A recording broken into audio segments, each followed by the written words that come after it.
did it again, man. General, HOK, Field Marshal, you know? None of them can but a dance on the top. Revelation, set the top. I violate the general. Head up in a blood clot funeral home. Anchor the AK, Jabari got the chrome. Hectorus the how we sending them home. Regina the alley with a Cuban and a galley. Send you back on Nile Valley with a shot in a your toe intellectually. How click the link if your scholarship sloppy. More if you smell make you cry with the truth. No lie, my youth him a really scored and 21 gun salute for commission. Not a brother, a hustle, a move like all left on the black woman not all like Ulls and the Yana past sister freedom. I don't hold panel, no what time for Bible thumping the minute them see me come. Revelation set from here the trendsetter. None of them can bother dance Sonetta. None of them can bother dance Sonetta. Them got a podcast but saw better. Yeah. Coast to coast, we be banging.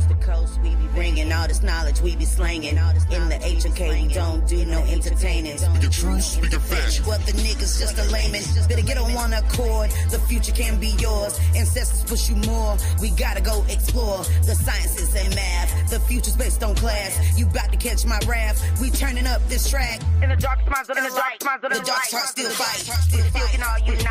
We gotta make this right. Talk right now. We learn how to stand up and stand proud. No man down. We fam now. House of the Cox to my clan now. From here the trendsetter. None of them can bother dance Sonetta. None of them can bother dance Sonetta. Them got a podcast but saw better. When I look at you niggas, I see what I'm not. Go take him, a little bit of her, mix it with them, I put them in a pot. You still can't get none like me. It might sound the same, but it's unlikely. One white tee. If I lift it up, you niggas gonna see what it come might be. I thought I told ya. Affirmation, revelation, we some soldiers. Sonetta put this team together, now it's over. We got the weight of the world up on my shoulder. When you get conscious information, hearts turn colder. Now look at these trappers who rapping the same, so stuck in their lane, systemically, chemically. I'm thinking something is wrong with their brain. As long as they paid and flying the chain, I got nothing to say. They in love with the gang. I traded my gang for change, and now that I changed a few things, still say the same. From here the trendsetter. None of them can bother dance Sonetta. None of them can bother dance Sonetta.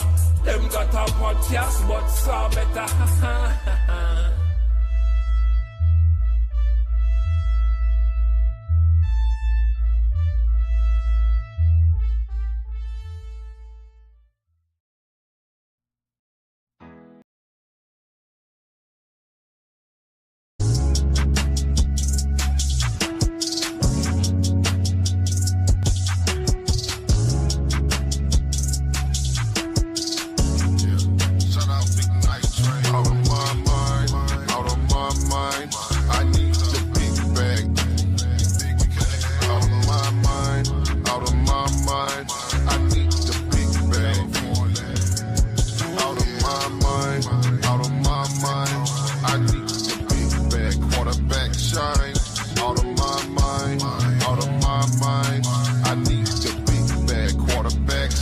So long it feel like home to me. To keep it real, I keep that chrome in me.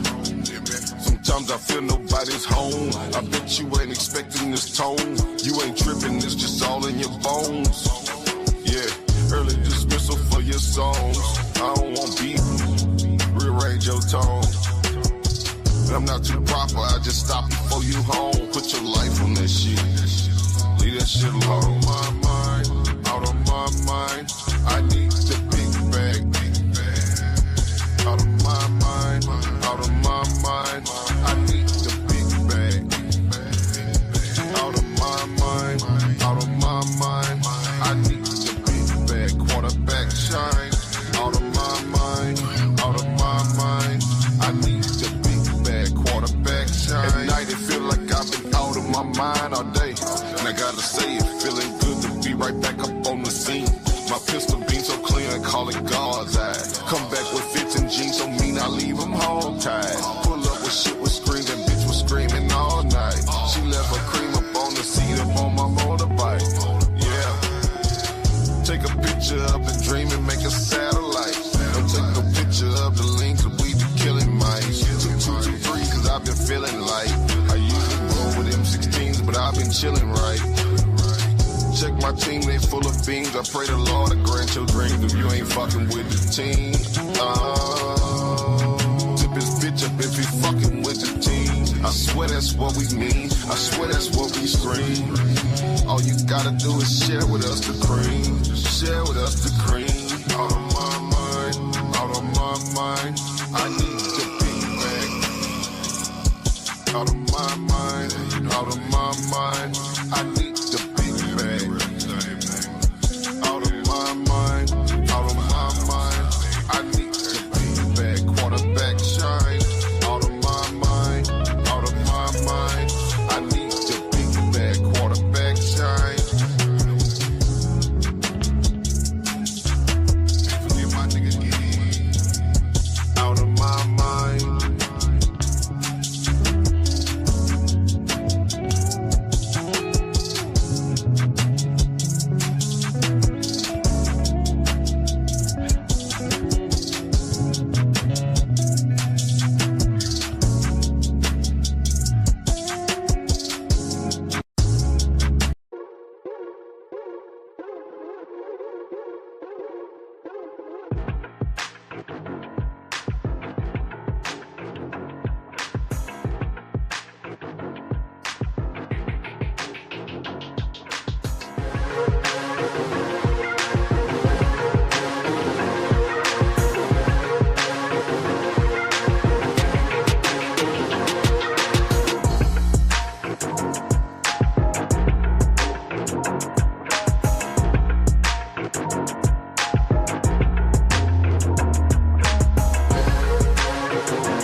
Can't take the pressure, sign it. Gotta have your shit together, don't sign it. They be cracking under pressure, don't sign it. Sign it. Yeah, look, this the toughest environment streaming. If you ain't got a source and you reaching, this the home of consciousness and comedians.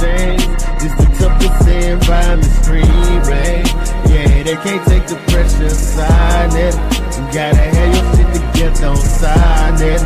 They be cracking under pressure, don't sign it. Don't sign it.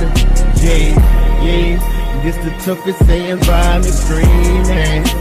If you ain't got a source and you reaching, this the home of consciousness and comedians. This the toughest environment stream. A clay pot to a priestess. Knowledge took a hold of my mind. I seek the origin.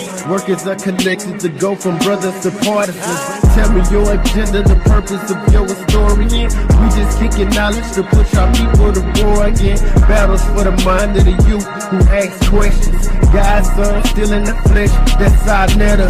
Being is the enemy, knowing I know nothing. Get it off your chest when I call, don't start running.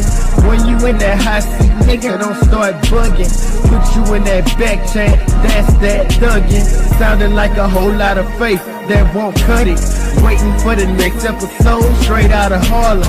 I was planting seeds on the corner, just trying to blossom. Thoughts in the minds of our people to lead a garden, nigga. Yeah, they can't take the pressure, sign it.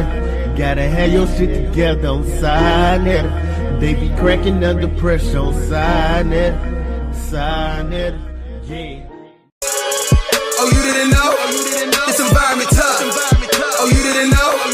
This environment tough. Oh, you didn't know? This environment tough. Oh, you didn't know? This environment tough. Polish scholarship. This is the knowledge you can't get in colleges. If you read from the Bible, obey the commandment, and know who your mother and father is. Tune in to Sinetta, cause he the protector of the gods. I'm talking about Dr. Benjamin, Yusuf, Cannon, and John Henry Clark. We got a scale of my odd, if he light as a feather, let's go and weigh his heart. I am the shrine of Ptah, if you can say I am, better recognize a god. All I see is pseudos and frauds. Kudos to my dogs, shit judo for you frogs. I think it's time to hop off the environment. Oh, you didn't know? This environment tough. Oh, you didn't know? This environment tough. Oh, you didn't know? This environment tough. Oh, you didn't know? This environment tough. Will survive, comedic knowledge on the rise, raising consciousness divine, to the truth we subscribe. Jabari leading the way, Shaka almost don't play, Sonetta don't open the gates, and up and banging the day. It's the family for the culture, rebuking all you vultures. Tough environment full of soldiers, unlock your mind, they'll exposure. HOK is the squad, debating the truth is a nod. Watch when you step in the pod, or they'll tear you apart. Oh, you didn't know? This environment tough. Oh, you didn't know? This environment tough. Oh, you didn't know? This environment tough. Oh, you didn't know? This environment tough. Oh, you didn't know? This environment tough. Oh, you didn't know? This environment tough. Oh, you didn't know? This environment tough. Oh, you didn't know? This environment tough. Frankie and the trendsetter. You did it again, man. General, HOK Field Marshal, you know? Afro Nation. None of them can but a dance on the top. Revelation, take the top. Violate the general. Head up in a blood clot funeral home. Anchor the AK, Jabari got the chrome. R.I.S.E, we sending them home. Regina the alley with a Cuban and a galley. Send you back on Nile Valley with a shot in your toe intellectually. How click the link if your scholarship stop him, or just wanna make you cry with the truth. No lie, my youth, him a really scored and 21 gun salute for commission. Not a brother, a hustle, a move like all left found the black woman not all like Ulls and the Yana past sister freedom. I the whole panel know what time for Bible thumping the minute them see me come. Reviation set. Frankie are the trendsetter. None of them can bother dance Sonetta. None of them can bother dance Sonetta. Them got a podcast but saw better. Yeah. Coast to coast, we be banging. Coast to coast, we be bringing all this knowledge, we be slanging. In the HOK, we don't do no entertaining. Speak the truth, speak the facts. What the niggas just a layman. Better get on one accord. The future can be yours. Ancestors push you more. We gotta go explore. The sciences and math. The future's based on class. You bout to catch my wrath. We turning up this track. In the dark minds of the light. The dark heart still fight. We gotta make this right. Talk right now. We learn how to stand up and stand proud. No man down. We fam now. House of the Cox in my clan now. Frankie are the trendsetter. None of them can bother dance Sonetta. None of them can bother dance Sonetta. Them got a podcast but saw better. When I look at you niggas, I see what I'm not. Go take him, a little bit of her, mix it with them, I put him in a pot. You still can't get none like me. It might sound the same, but it's unlikely. One white tee, if I live it up, you niggas gonna see what it gun might be. I thought I told ya. Afro Nation, revelation, we some soldiers. Sonetta put this team together, now it's over. We got the weight of the world up on my shoulder. When you get conscious information, hearts turn colder. Now look at these trappers who rapping the same, so stuck in their lane, systemically, chemically. I'm thinking something is wrong with their brain. As long as they paid and flowing the chain, I got nothing to say. They in love with the gang. I traded my gang for change, and now that I changed a few things, still say the same. Frankie are the trendsetter. None of them can bother dance Sonetta. None of them can bother dance Sonetta. Them got a podcast but saw better.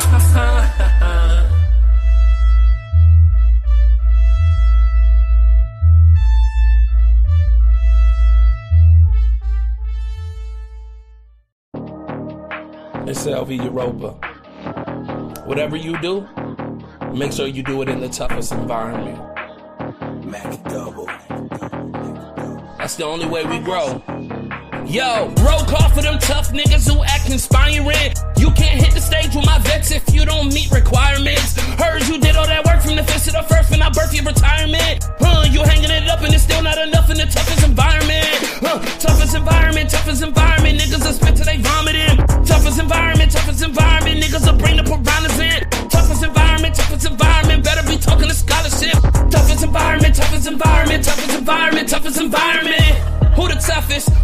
strongest, who the smartest. Hitting the stage, PowerPoint, and I'm going through papers regardless. Listen up, got a point to prove, but I'm moving on, cause you niggas retarded. Toughest environment, only up make you a target. You don't want that smoke, since your body last week run down on the whole Christina class with the pop. Oh my gosh, I think you the GOAT, no rigmarole. Still take total control, just put my shit at the top of the pole. Put my shit at the top of the pole. For toughest environment. Listen, just get it, I'm still past a minute. I work every minute, and maybe I'm on with Chris and his thoughts, and I thought you should know that this ain't a scrimmage. And I'm shaping you right, molding you tight to be in the image of toughest environment. Yo, roll call for them tough niggas who act inspiring. You can't hit the stage with my vets if you don't meet requirements. Heard you did all that work from the fifth to the first, and I birth your retirement. You hanging it up and it's still not enough in the toughest environment. Toughest environment, niggas will spit till they vomiting. Toughest environment, niggas will bring the piranhas in. Toughest environment, better be talking to scholarship. Toughest environment. I'm sure we can work this out, just get in the ring. You better be Zion Lexa, this best of divine prospect when he doing his thing. Or Captain Tazari, out there, cross that line, I get away clean. Or Ali Muhammad, so valid, still got me up on my team. All of it brought together because of the studio. Stop acting like y'all could have been doing that cause you didn't do it though. And I watch them lions get ran out of the den, this shit'll get crucial. Who you know take the whole damn stage and turn that shit to a musical. Stay in your cubicle. The environment's tough, don't wire me up, I'm calling your bluff. I'm running it back and I'm running it back like it's never enough. Got them diamonds in the rough, and we can't get to every treasure, but you gotta help me dig it up. But to me it's like whatever. Yo, roll call for them tough niggas who act inspiring. You can't hit the stage with my vets if you don't meet requirements. Heard you did all that work from the fifth to the first, and I birth your retirement. You hanging it up and it's still not enough in the toughest environment. Toughest environment, niggas will spit till they vomiting. Toughest environment, niggas will bring the piranhas in. Toughest environment, better be talking to scholarship. Toughest environment.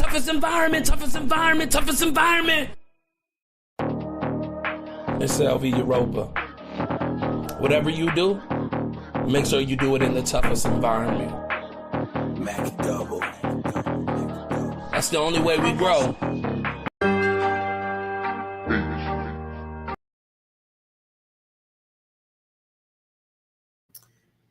Enough of the music. Who was enjoying it? I was enjoying it. Who? Nah, that was dope. That was hard. I was gonna say, Black Atheist, do we have some of the best music here on the HOK? Those are all original artists for the HOK. Is that awesome?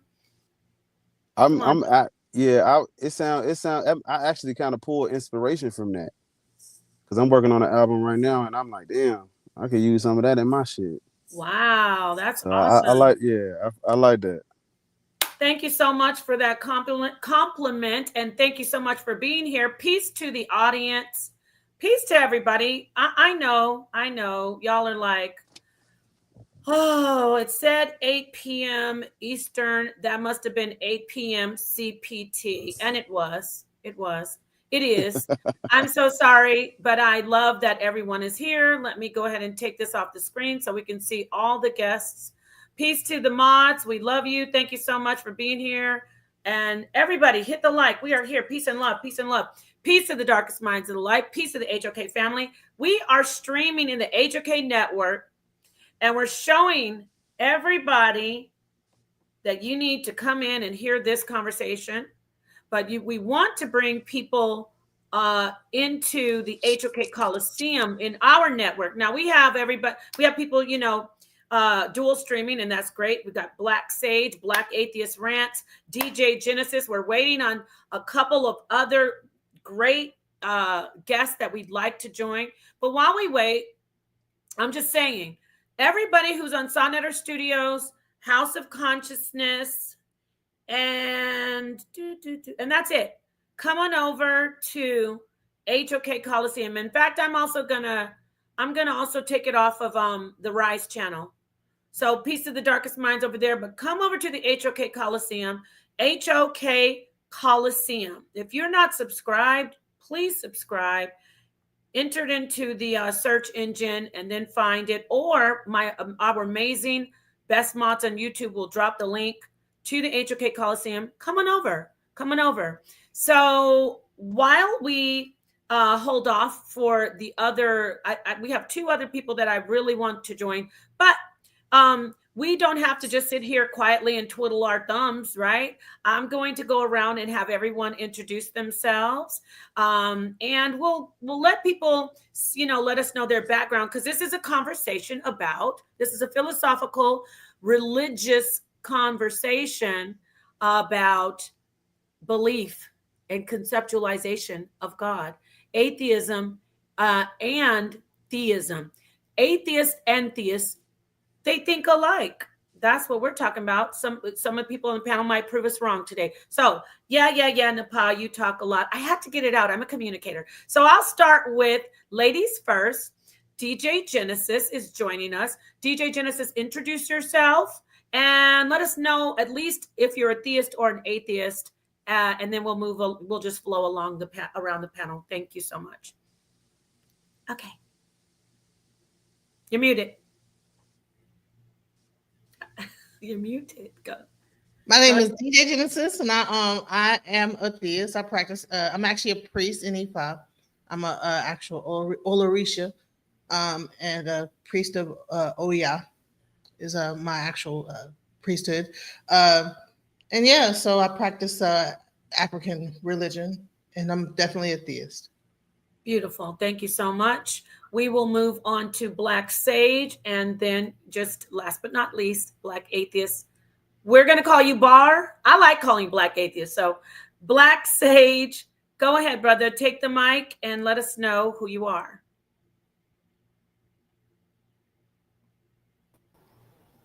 Yes. Can you guys hear me? Yes, we can. And once, by the way, I'm sorry, but once we get through all the introductions, I'm going to go ahead and take it off. I'm going to end the stream on on House of Consciousness. I'm ending the stream on Sonetter Studios. So y'all come on over to the HOK Coliseum. All right. Thank you, Black Sage. We can hear you fine. Yeah. Peace and blessings to you, family. Giving all praise to the God of Abraham, Isaac, and Jacob. Peace and blessings to our sister, Genesis on the panel, to our brother Black Atheist. Peace and blessings to you as well. Peace and blessings to our gracious host, the beautiful Napasha Da. Thank you for bringing us on together. Thank you for your scholarship. Give me 1 second. Yes, of course. We'll come back to you. You want to come back? No, I'm good. Thank you for your scholarship. Yeah, I'm just going to thank you for your scholarship and bringing this panel together. These conversations are important, and they need to be had. And I just want to say shout out to you again, Sister Nepal, for your beatdown of Matt Delusional. I call him. I don't call him Dylan Hunter. I call him Delusional, Matt Delusional. But thank you for your beatdown for him. It was epic. All praise the Most High. Yeah, so we just want to keep building on that momentum. I think it's important that we really have these conversations. And I'm glad Sister DJ Genesis is on here because I've been studying some of the Ifa divination systems, and I see a lot of correlations that I hadn't seen before, even in the with respect of the Torah. So we really want to come down and have that. Shout out to our good brother Fatty that just joined the panel. Peace and blessings to you, family. Thank you very much for having me.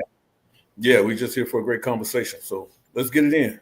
Thank you so much. Peace to you, Fatty. Thank you for joining. We're just going around right now. Yara, you turn up when for some reason when you turn off your camera, you disappear from the stage. Like StreamYard is like, oh, we're not even going to show your avatar. Just get out of here. So if just letting everybody know, for some reason that's happening.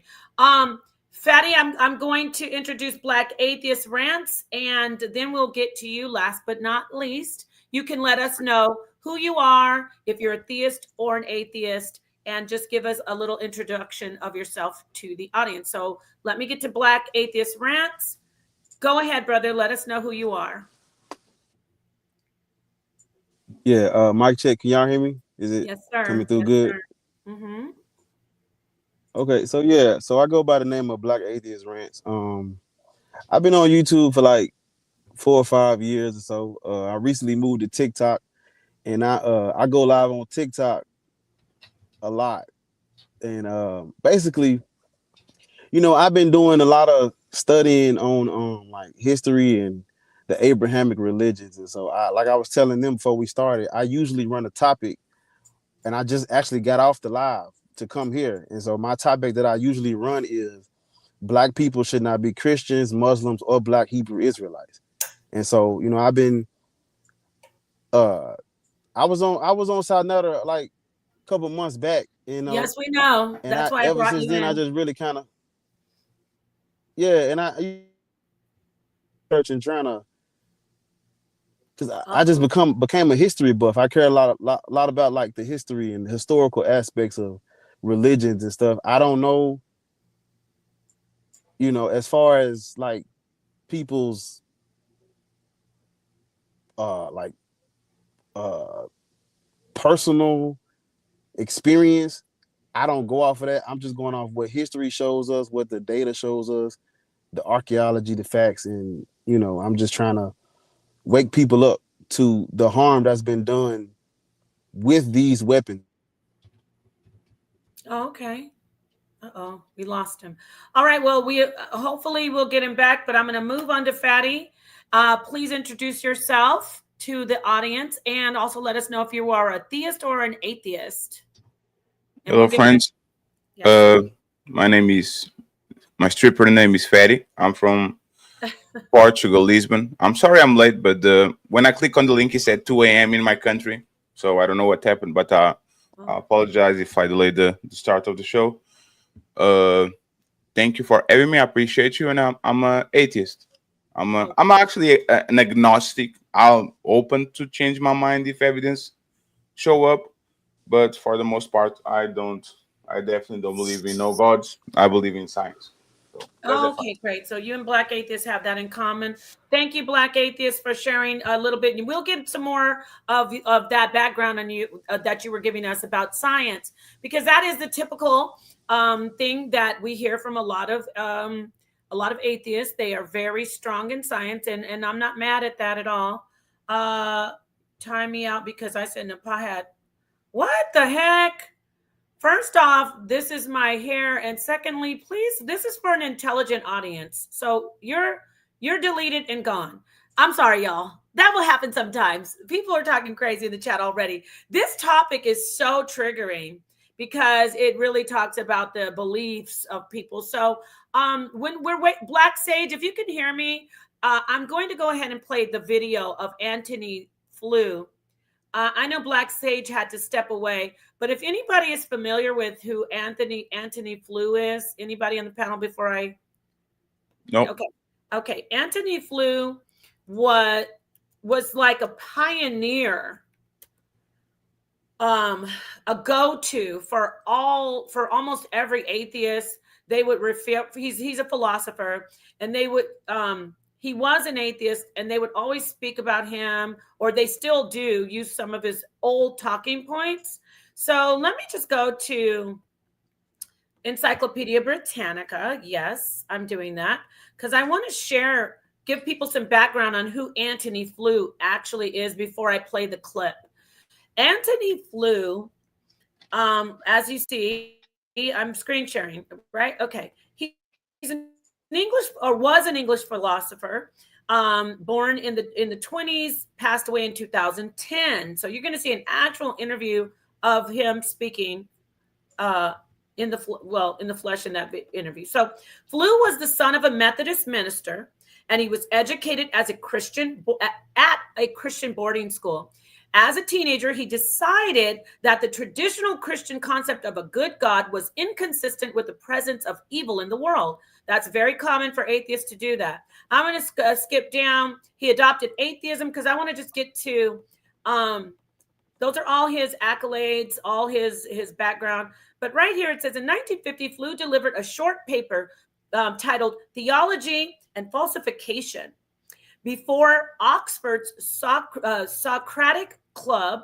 Flew argued that theological utterances about God's nature, presence, power, or goodness are meaningless because there is no conceivable evidence that would refute them. And I'm saying in the natural world, that's the people like we heard the brother Black Atheists and Fatty, they are atheists, and they say, well, we go with science, right? So he was like, Flu was like, nope, if we can't see it in the natural world, it does not exist. Flu quickly became a prominent figure in the philosophy of religion and popular intellectual spokesperson for atheism. His books, such as God and Philosophy, Atheistic Humanism, they were very popular. Even the famous atheists, such as Richard Dawkins and Sam Harris, wrote for popular publishings like that were synonymous with what Antony Flew wrote for. So basically what I'm saying is he's in the same level of Richard Dawkins and Sam Harris. So now that I showed you all that, let me look at everybody. Antony Flew, we lost some people. Dang. All right. Well, Antony Flew, now you know, Fatty, he is like one of the pioneer atheists. Like everybody. Okay, I fixed it. I got it working now. Great. So I don't know if you heard that, but I'm laying some groundwork. So people know Antony Flew as, like, if you were in a debate, they would go to Antony Flew, just like people refer to Richard Dawkins and Sam Harris. So he's one of the pioneer atheist philosophers. With that understood, let's take a look at this clip now, right? And this clip was filmed about 13 years ago. And we have Antony himself in this clip saying, oh, I was wrong. God, there is a God. And let me tell you what I think. So please listen in. It's about a 2-minute clip. Hit the like while you listen in. Please let me get it. That wasn't it. 1 second. So any questions before I start this? Anybody? Absolutely not. Go ahead. All right, cool. So we're all on the same page. People know who he is. And even though I don't agree with him, by the way, science is not absolute. You'll be very ignorant to say that everything's science. Like you have to have definitive proof of something for something to exist. We did know a lot of things 10 years ago that we know now. So science is just the discovery of nature. Science is not perfect. Science updates itself every year, every day, all the time. So it's definitely, I don't agree with the fact. If science didn't get it, doesn't mean it doesn't exist. Awesome. Thank you for adding that. I appreciate it. And anybody can do what Fatty did. So now we know Fatty's not just cut and dry. Okay, great. And so now I will start this so we can look at the video and see what Antony Flew has to say. Where is the video? I got it. Just give me 1 second, y'all. While I'm doing this, which is only going to take like 5 seconds, hit the like button, please. Let me get back. All right, let me try this one more time. So who is, and he's like the creator of modern day atheism. He was one of the, well, not creator of atheism, but he's one of the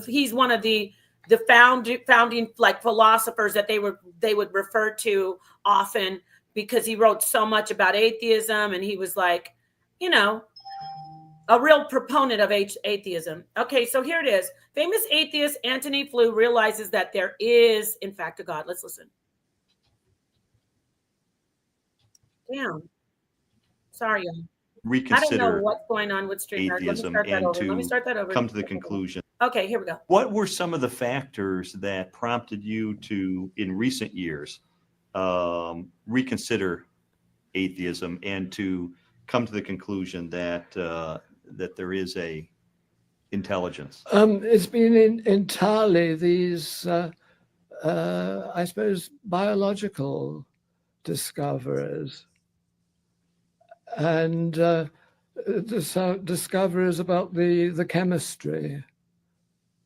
So these things, the complexity and the integrated complexity argument. Now, when you talk about the integrated complexity, is it the unlikelihood of that developing naturalistically, the first complex integrated biological system? Is that where the problem you saw? Well, yes, because after all, there is a problem about even, well, the physical nature. There's a, it's, if the integrated complexity of the physical world is a good reason, as Einstein clearly thought it was, of believing that there was an intelligence behind it, then this argument applies a fortiori with the inordinately greater integrated complexity of the living world. It seems to me this is just obvious that that argument is much stronger now. And this was one of the factors that led you to conclude there must be an intelligence. Yeah.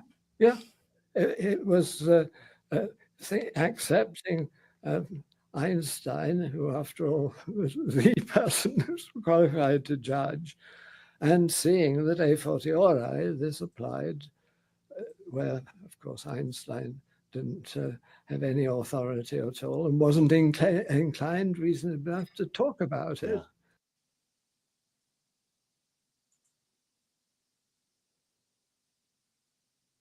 Oh boy. All right. So now we are on number 85, the non.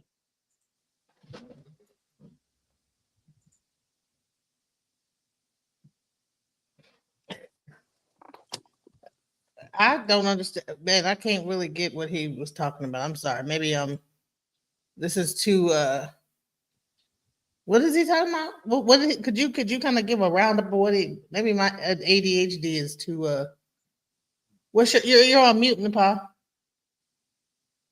Damn, I'm sorry. I was saying, yes, I can explain it. He realized that he started to get to the idea and conceptualize a God from what he was experiencing and what he was, what the data that he's receiving throughout his research and his life.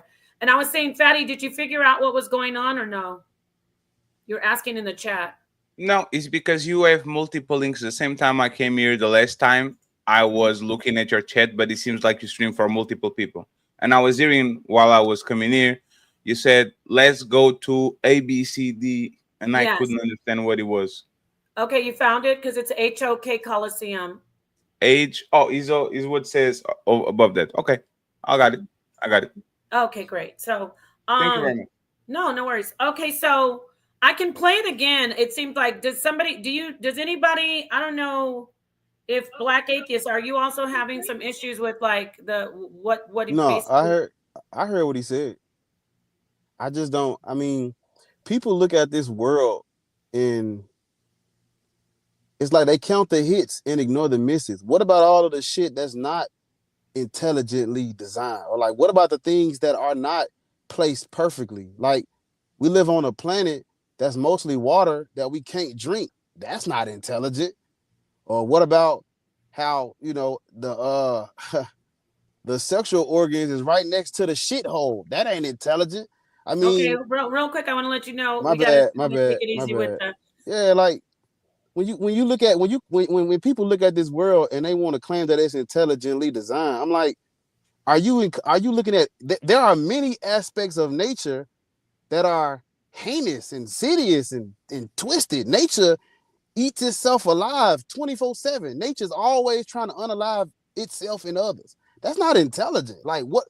When they look at this world and they see complexity, I'm like, how does this get you closer to an invisible person in the sky or a mind in the sky? I mean, this world is literally full of chaos or full of things that are just not intelligent. A lot of things that exist just don't make logical sense if we're talking about intelligence.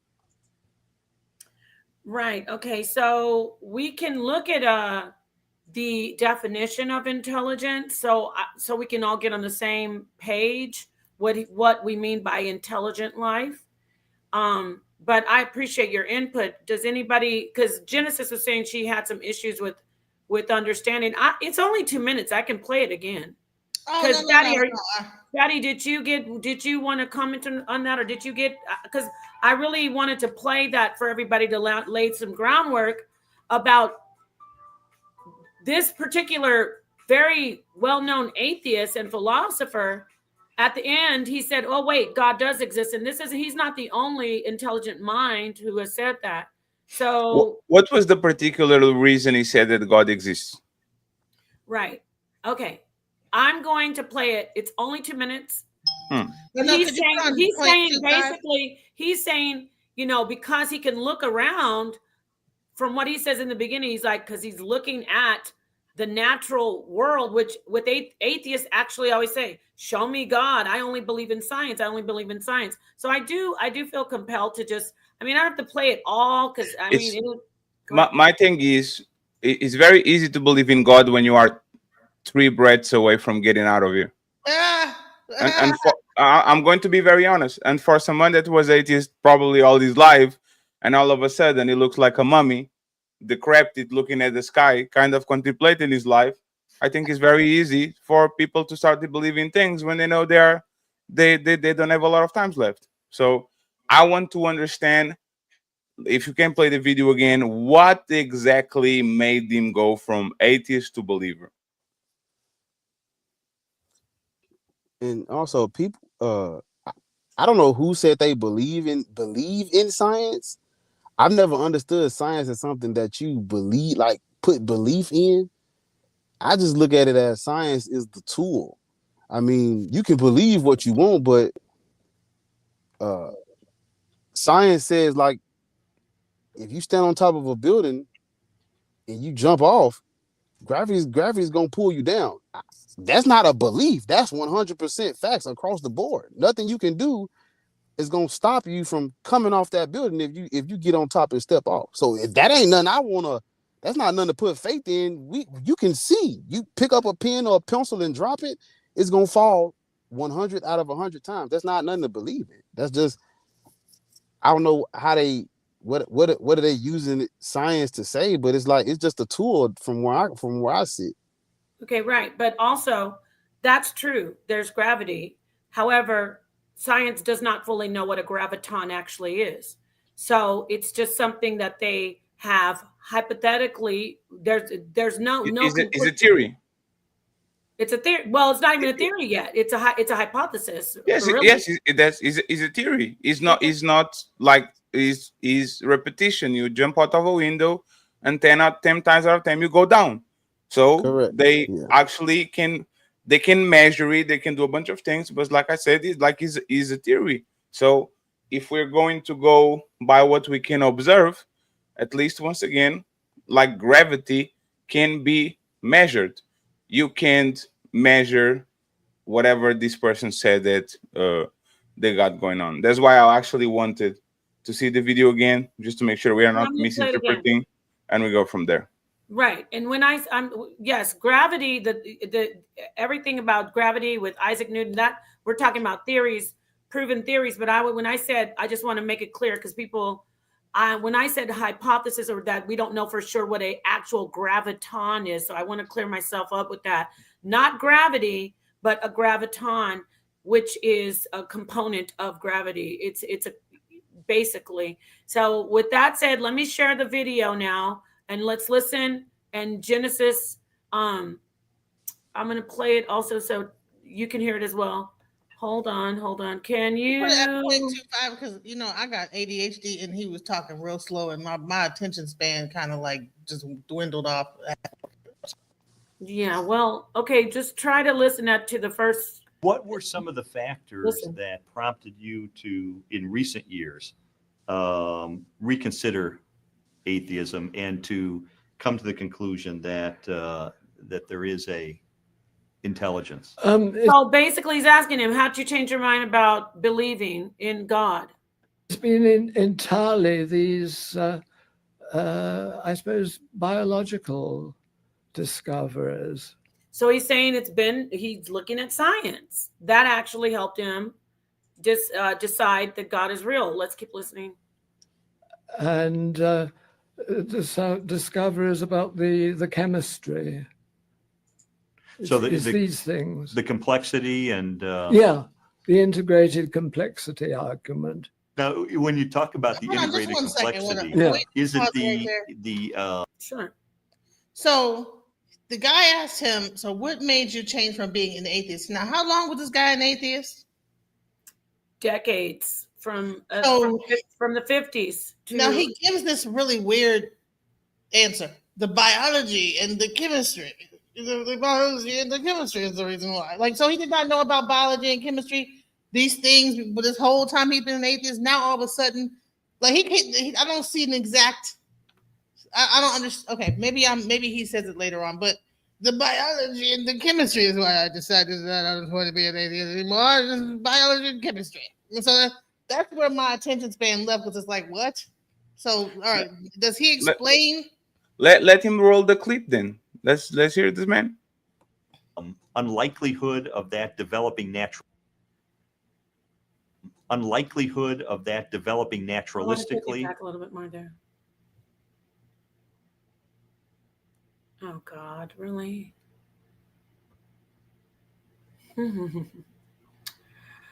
It's fine. We have time. Yeah. Is it the unlikelihood of that developing naturalistically, the first complex integrated biological system? Is that where the problem you saw? Well, yes, because after all, there is a problem about even the physical nature. There's it's if the integrated complexity of the physical world is a good reason, as Einstein clearly thought it was, of believing that there was an intelligence behind it, then this argument applies a fortiori with the inordinately greater integrated complexity of the living world. It seems to me this is just obvious that that argument is much stronger now. And this was one of the factors that led you to conclude there must be an intelligence. Yeah. It was accepting Einstein, who after all was the person who's qualified to judge, and seeing that a fortiori this applied where, of course, Einstein didn't have any authority at all and wasn't inclined reasonably enough to talk about it. Okay. Yeah, I was not wrong. He's about to die. It's That's what it sounds like. I don't maybe he's talking on scientist level type of English, but this is not regular English. I understand nothing that he said, and like it doesn't sound like he justified anything about anything. It's not that he got the revelation or that he turned no. He's just there must be an intelligence something for Einstein. The intelligence something might not be a god. Why not a simulation? Why not we are products of AI and there's a AI running that started to run the universe thousands, trillions, billions of years ago? Like, just because even if he was God, how do you know the right God? Which God is the God that you discovered? Since Einstein or whatever the hell you said is like it kind of has to be an intelligent life. Who, like, how do you know he's your God? How do you know he's not Satan? How do you know he's not a pony? Like, just putting God there is just us seeking meaning to things that we don't understand. We have a all and we try to put something in there that we kind of don't have proof for. So I don't. You talk for 2 minutes, very weak when it comes to, like, it looks like his soul is escaping from his mouth. So rest in peace, sir, because I guarantee he's not alive. I hope you found God. Okay. So let me just go ahead and add my from a theist point of view, and lay the groundwork of what we actually have been discussing. We've been discussing, and then I can talk to the two atheists on the panel. Over here, we've been discussing that theists and atheists do not believe. Let me take that, rewind. They do not have a difference in their approach with God. They think alike when it comes to God. And when I say we think alike, just like the title says, we have a concept. We gather the data, we intake all the information around us, and we either decide to believe that God does not exist or believe that God does exist. So far, are you okay with that? I'm going to ask Black Atheists, and then I'll ask Fatty. Do you agree that you decide in your life, like you gave us your background, Black Atheist, You say, you know what? I decide to believe that God does not exist. Yes or no? Well, I would just say like there's no evidence for it. So it's like I have to go. I have to go where the evidence leads, and it's nothing that would lead me towards that. I mean, even if I wanted to believe in God, it's like nothing to base that off of. Because I Okay, so mean, yeah, go ahead. I would ask people like, because God is so vague, you don't even know really what people are talking about. Are they talking about energy? Are they talking about the universe? Are they talking about a man or a woman in the sky? What do they mean when they say God? You got to ask them and see. And I So mean, do you reject all those things that you listed? Do you reject energy? When we well, talk about mhm. spirit, you well, reject that. we know energy can't be created nor destroyed, and we know the universe exists. Everything else is just adding more to it that we can't verify that stuff. So So what about like afterlife? Do you reject that? I Because when have we talk about atheism, I know it means the rejection of the worship of a god or the belief of a god. However, I know there is an expansive or an expanded definition where also atheists don't believe in like the supernatural. Are you one of those atheists that say, oh, there's no such thing as afterlife and things like that? my answer is until further notice. I don't know of anything until further notice. I'm searching. I'm looking. If some come out, I will change my stance. But until further notice, I don't have any evidence of any of that. So, based on all of this that you say, would you say that your conclusion is that you believe that there is no God? Well, I wouldn't say I just lack belief. It's not that I believe anything. It's just I'm just not convinced that there's a God. I don't see anything that would point in that direction. So I wouldn't say it's a belief or anything like that. It's just I'm following history and evidence, and that's all I can go off of. Right. Well, if you say you subscribe to science, you would have to do actual it's right now it's a belief, right? I mean, I know it's hard I'm not trying to corner you, but I'm making a point. You can't prove scientifically that God doesn't exist. Be- You can look at That's why. That's right. Hold on. Because you can't prove a negative. Well, If hold I up. What? say because you can't prove a negative, that's why this is a trap question. Because if I say prove that right now I'm not in a hospital, you can't prove it. So there's no proving a negative. Either you are in my presence or you're not. Prove that you are not gay. I don't know if anybody had those type of behaviors before, so I can prove it. It's like Santa. So it's not on the black atheist onus to prove, because you can't prove a negative. You can't prove Santa. You can't prove a pony. You can't prove, like, you can't prove a pony, a unicorn. Like, you can't prove a lot of things. So it's on y'all, the people that believe it, to actually define why you prove it. Because once again, it's not that he doesn't believe it. It's not, no, it's not that he denies completely the existence of it. Is that he's humble enough to say, I don't know. And I don't know is a valid question. It's okay. a valid answer. Sorry, I just woke up. No, Well, that's great. it's So go ahead, well, Black Atheist. What do you think about that? there now. When it comes to gods, there are some gods that we know are not real. The ones humans make up, the men in the sky, the women in the sky.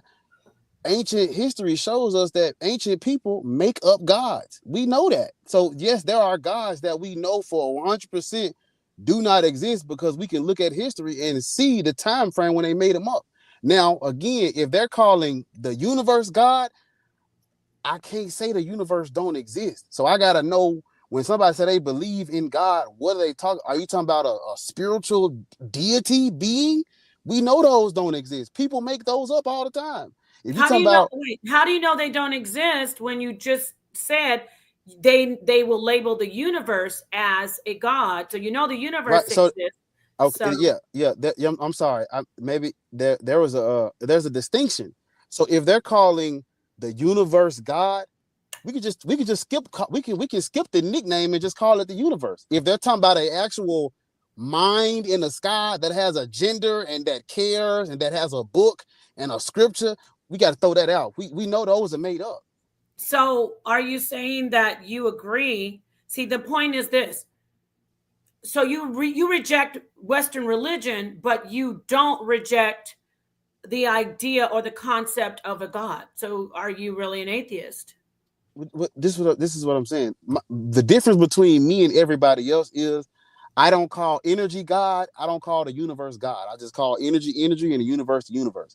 If people want to give it a nickname, I can't debate you on the universe not existing. So if people are calling the universe God, I'm just, the only disconnect is I don't call that God because I don't have nothing, that thing don't care about me. So it's nothing I can do with that. If somebody's walking around saying, yeah, the universe is my God, cool, we straight. That's just So you. if they call now we're getting back to the conceptualization, and I'll move on to somebody else. The conceptualization is real. You agree that they could have a concept of a God, correct? Yeah. Whether it's your you reject what they believe, but you agree that is their concept and that is a fact, right? Yeah, I mean, people say God is all type of things. I just, hey, if that's what you calling God, hey, more power to you. Okay, what about you, Fatty? Do you agree that people do have a concept of God? Yes, and I want y'all to define it because God is a woman by Ariana Grande. You can was good morning God. We was Vikings. Like people will talk about God and say we're talking about the godly figure that people a lot of times depict in religions or spirituality. If I want a clear definition of what y'all believe by God, so we can go forward with the conversation, because I don't want to be talking about something that I believe is God and then turn around and y'all talking about something completely different. So if you or the people that are religious on the space on the panel could actually give us the definition of what a God is, so we can actually having a conversation, I would appreciate it. Okay, great. So I am a theist who says God is a conceptualization before you can say, well, this is my God is the universe, or my God is Jesus, or my God is Allah. So first you conceptualize a God. You have a concept from taking in the data around your life, whatever information, you feed it in, and you either say, okay, my concept of God is that there is a God, from seeing the sunrise. I'm just giving you some examples, right? So it's not about specific God like, oh, the universe or energy. It's actually, we're doing more of a conversation about the mind and consciousness, which is actually, we're starting to find that there's an objective conclusion that you can get from that subjective information. Get what I'm saying? So who is your God? My particular God, it's a long conversation, but I use the Bible. I use different things that my family have taught me. So So is the God from the Bible the Christian God? Huh? So is the Christian God? My God is the foundation of my God comes from the Bible, but it's So he's the Christian unconventional. God. Yes, at the foundation. Okay. Would it be Hebrew or Christian more? Well, it'd be the Hebrew God of the Tanakh and the New Testament. But see, Right.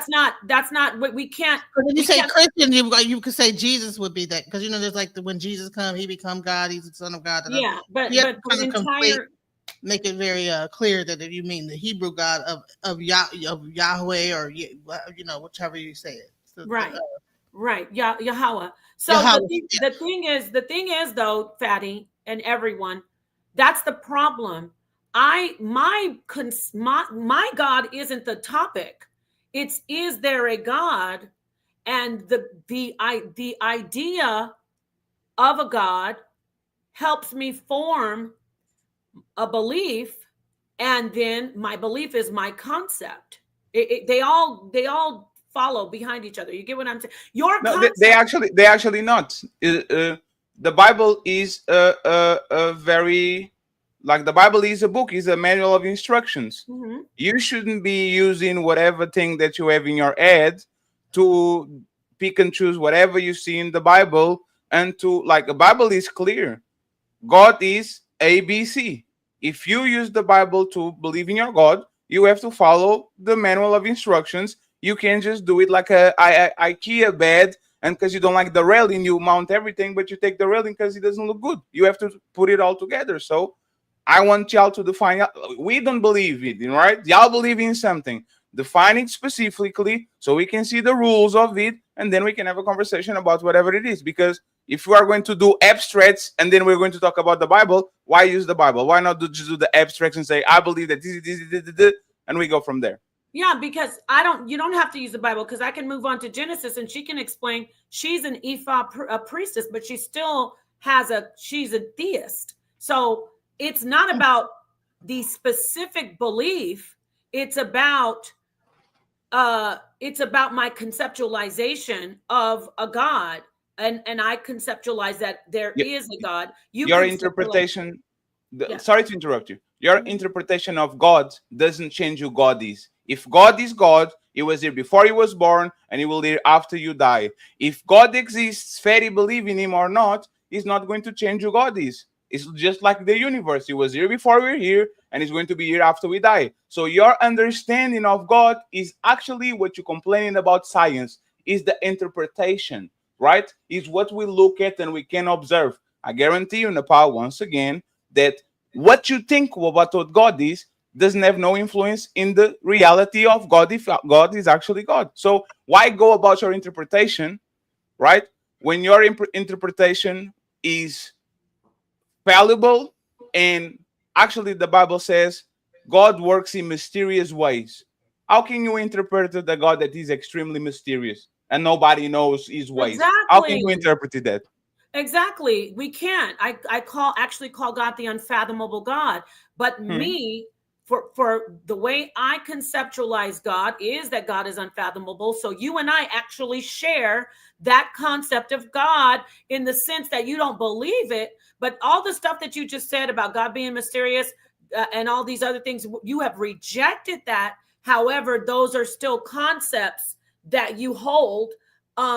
When I guess since you were raised, or somebody that you've been I don't all exposed those. That's your worldview. I'm talking about your worldview. You said that you based it in the Bible. I don't believe in a God. I want to understand what makes you be different than me. And if you're going to say because of the Bible and conceptualization and all that, like, where are you getting these things from? Are you getting this from, like, where? What is the amalgamation of information that you're getting for you to Right. believe in your God, for you to land so far away from me and the black atheist? Like, what is that? Right. We're not that far away from you. It just seems that way because you don't believe in a God, but you do have that, and that's how you function. Your concept is that there's no God. However, I will, before I go too much into the Bible, because it's not just about the Bible, I want to pass the mic to Genesis so she can let us know about her God concept, what she believes, and you'll see that the issue of how I worship isn't the conversation anymore, because that's what we've been doing so long. Atheists and theists, we've been arguing about, well, did God part the Red Sea? Did God cause the Exodus? That's not the argument. The argument, if it's an argument at all, the conversation is, what is your concept of God? So that's what we are doing to black atheist rants, and this is what we're doing to y'all right now. What is your concept of God? You were trying to see his mind frame and his worldview to poke holes where he was right or wrong. Now we flip it on y'all, and Genesis is quiet. Genesis is quiet. She looking at me. She looking at me like I'm a snack. And the part, it sounds a little bit confusing. So we're trying to understand. We're trying to understand what you guys talking about. Define your God so we can have a conversation, please. Okay, so got it, Fatty. Genesis.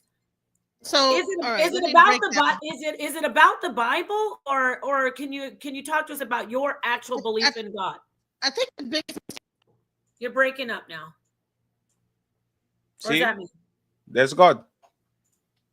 Yeah, that's what some people say. So Genesis, you're muted now. You're muted. You're completely muted. The biggest mistake that we're making right now is that we are saying the word God. Okay. I don't necessarily believe in the word of a God, but of a creator. Okay. In Ifa, Olodumare is the creator. Okay.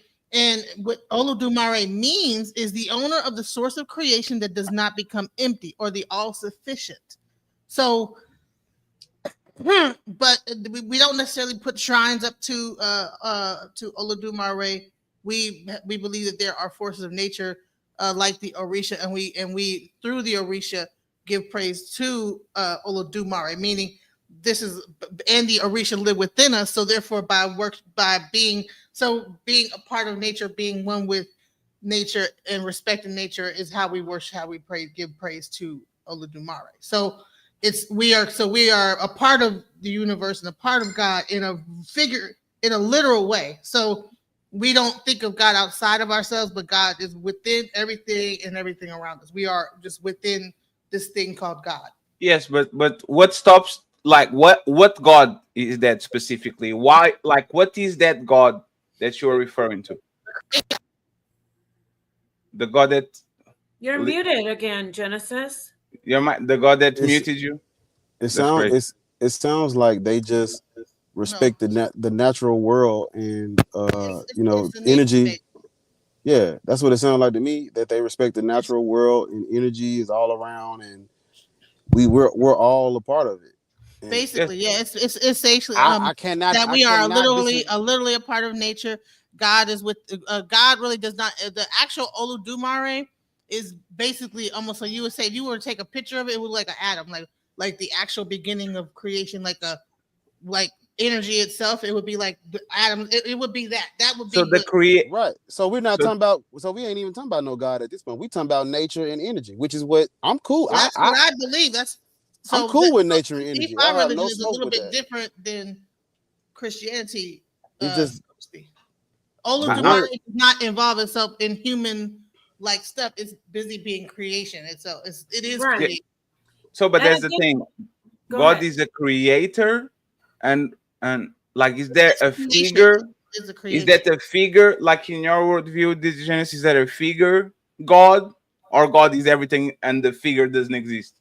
There's different types of God. See, Fatty, you're asking about religions. God, No, not religions. No. Yeah, I'm we asking. know No, she said that God is a creator. I want to understand if there's a figure. Is there's this right? yeah, This is Olodumare. God, and then He created whatever. Like, is there a figure, or is just God is everywhere? The creator. Oh, I get you. Is it somebody that's got that's it? Yeah. A spirit. It is pretty much everything. It is omnipresent, omnipotent. It's good. It's evil. It is itself. It's existence itself. No, but that's not a is it God. God the That's just singularity, But or that is is what Olodumare is. What we consider the creator of everything in the existence is called that's Olodumare, confusing. and that is what we believe. No, but you see where the conversation. That's why it's confusing. That's why you reject it. And I want to get back to talking about conceptualization. When you reject what she has as a God, or even somebody that is a Abrahamic faith believer will reject her concept of God, that doesn't say there is no God.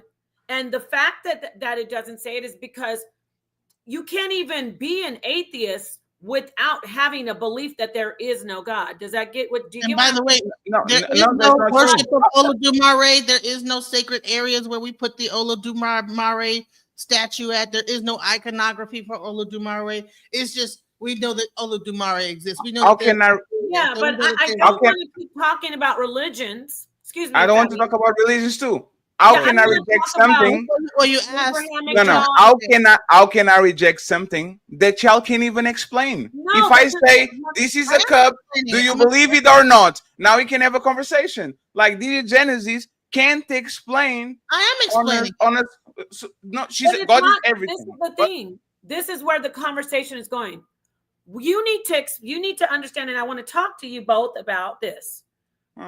There is no explain who God is and then let me know so I can accept it or reject it. You already know, both of you know, you've been introduced to the concept of God. in your life somehow down the road. We heard Black Atheist say, and he explained his background, and we know that you are agnostic. So you said you haven't seen any proof to convince you that there's a God, right?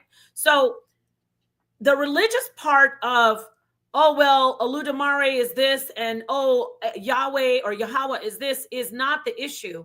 The issue is that there are people like myself who accept that there is a God from data that they've received. And then there are people like you and Black Atheists who reject that there is a God from data that you've received.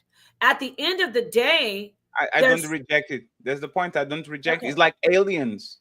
I Well, don't hold up. reject it. I just don't know they exist. If you ask me, do aliens exist? I say, Napa, I don't never saw aliens, so I don't have the proof of aliens, but it's mathematical, very improbable that we are only the life form in trillions of trillions of trillions of trillions of planets, right? I'm not rejecting it. I'm just saying I don't know.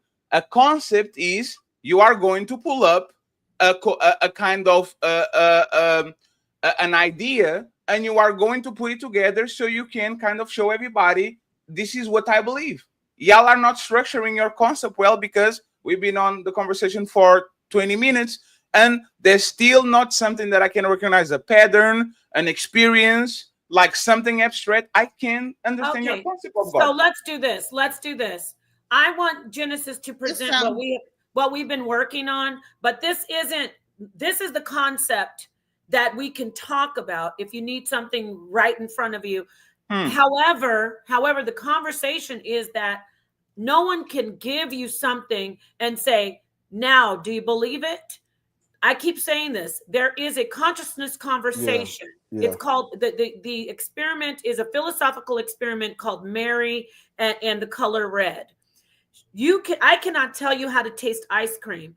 I cannot tell you, I can't taste ice cream for you. I cannot look at the color red for you. So that is the same as with God. I cannot say, well, this is what God is. Do you believe it? However, we will, I can show you this experiment, which is give us something, so you won't get frustrated, a little bit more objective and tangible to look at. And then we can go from there and discuss the information, which is, if you could pull that up, Genesis, it's, I think it's based on, I keep saying binary code. Is it binary code or what is it, Genesis? It's basically the binary system, and it's also African fractals. African fractals. Okay, so give the background on that and share it for Fatty and Black Atheist, because I feel Fatty getting. That's the thing. I'm not frustrated. I'm trying to engage. Okay. I'm trying to engage on the conversation on a good faith. And by the way, Genesis, binary is exactly what we use on computers that produce AI and artificial systems and simulations and all that. So I'll just say up front before you play the video, if you say that is a binary concept, it's just like a computer works. So be careful with that. Go ahead. Okay. Woo, we better tread lightly. This is the toughest environment. You better toughen up. I know that's right. Let's do this. Welcome to Fight Club. Got it. Well, this is the toughest environment, but I'm trying to be nice over here first. I don't want to scare y'all off. No need to be nice. We love you too. We love you. Hey, by the way, we love you over here, Fatty. You're gonna be. Thank you very much. I appreciate y'all. All right, let's get this done. What were you saying, Black Atheist? Well, I try to keep everything as simple as possible and try not to make it too difficult. When it boils down, it just sounds like different groups of people give energy in the universe nicknames. That's cool, but I'm just like, if you tell me, like, if she explains to me what she just explained to me, I'm like, yeah, energy and the universe, all of that exists. You just calling it something different. You just giving it a nickname. I can't disagree with energy in the universe. If you say your concept of God is all around you in everything, and I'm like, you're basically calling energy your God. That's cool, but you don't have to use the word God to explain that energy source. You can just talk about energy. But does that make her God not real? It's just a nickname. But does it make her God not real, whether she named it that or not? Does it make her God not real? No, it doesn't, right? It kind of goes back to what he was saying about the cup. If I say this cup is God, you can't tell me God is not real if I'm calling this cup God. You can't do it.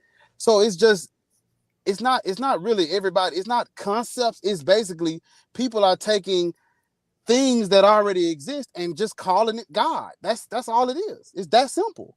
But then you see what you just said? Exactly. And you can't say that it's not real.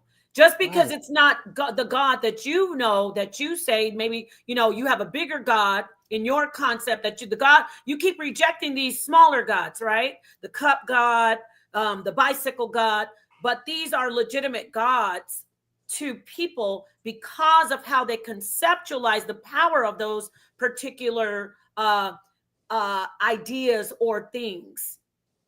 You get it? So that's why the conversation is. I understand. Okay. I just don't call it God.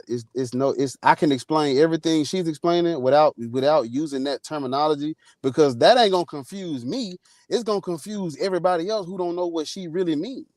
Right. See, here's the thing. What's so confusing about an all-knowing, omnipresent creator that created everything and that is a part of everything that it creates? Because that can be everything but a God. Like I said, you can replace that with a computer.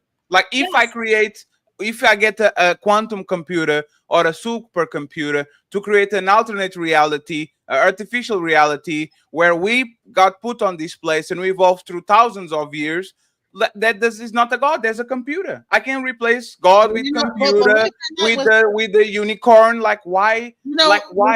Why do we do is all sentient, all being, all, like if we give all these qualities to something, can we replace the God that we have for something else? Can we stop calling him God and call him any other thing that is not actually what you think is God is? Can you do it? So you're saying that, okay, that's the thing, when you actually look into African spirituality, it is closer to what you're saying than anything. And is that what you believe? What you just said is way closer than what we believe, and you will see it when I break this whole thing down. I'm about to show you, because it's really the actual way that even the religions work and everything that within the African traditions work are all like tied in with math and science and all type of stuff. The whole way that the whole society is really run is all based in mathematics and science. Right. And then we will go back to what the one of the philosophical pioneers of atheism, Anthony Flew, he's like, I looked in the science, basically, when he said I looked in the integrative complexity of biology, he looked at the science. And so again, when you ask me, going back to my personal belief, it's not just the Bible. You can look at the closer you get, the more you get to know the math, the more you look at the complexities of the how do you say, the integral part of science, which is the math, you see God. You get closer to seeing God and understanding God. So I hope that's just me, my personal stance on it. But let's get back to this particular evidence that we're going to present.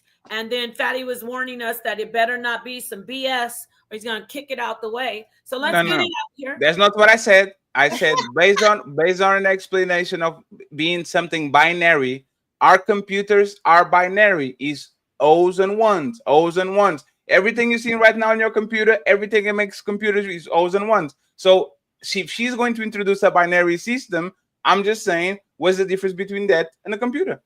Yeah, and it's not going to be exactly O's and one, but it's going to be the concept of, just let's look at it. We'll pick it apart. Okay, so some background. This is Dr. Ron English, and he is a researcher.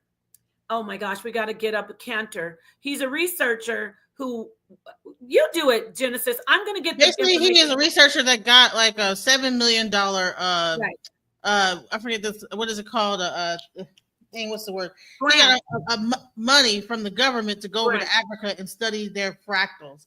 And what fractals are basically like these patterns in which they basically I can't describe it. You have a small thing and it goes into a bigger thing. It's something that when you look at it from a small thing, it's the same thing, and when you expand out of it, and it's I can't even describe. What is a fractal? Let me look it up. What's a fractal? A fractal is different. It's like an image within an image when you look at different perspectives.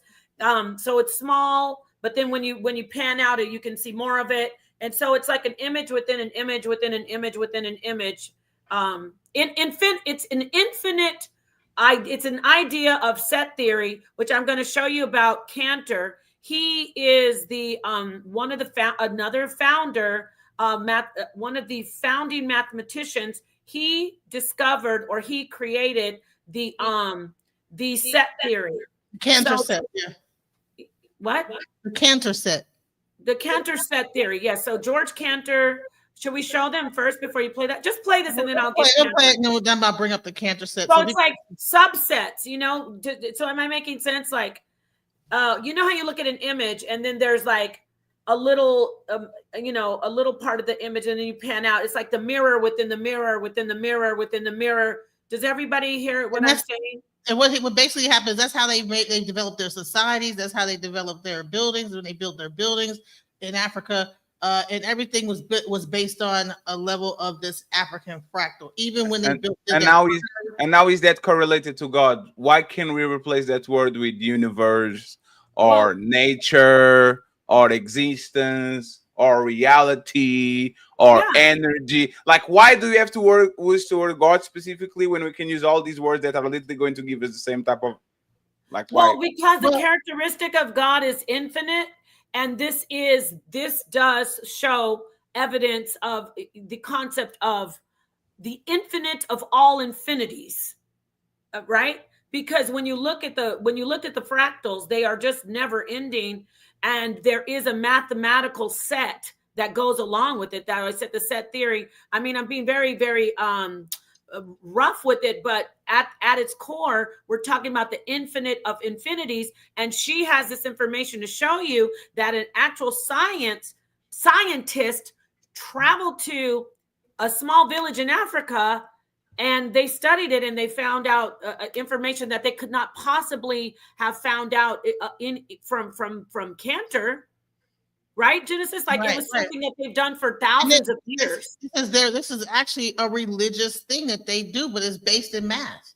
So the whole thing is that, but we'll get into it. I'm going to show you this. Can you guys play it? Because now I'm doing a good job explaining what's going on here. One of the folks who makes these things, this guy in Mali, just outside of Bamako, and I asked him, how come you're making fractal fences? Because nobody else is. And his answer was very interesting.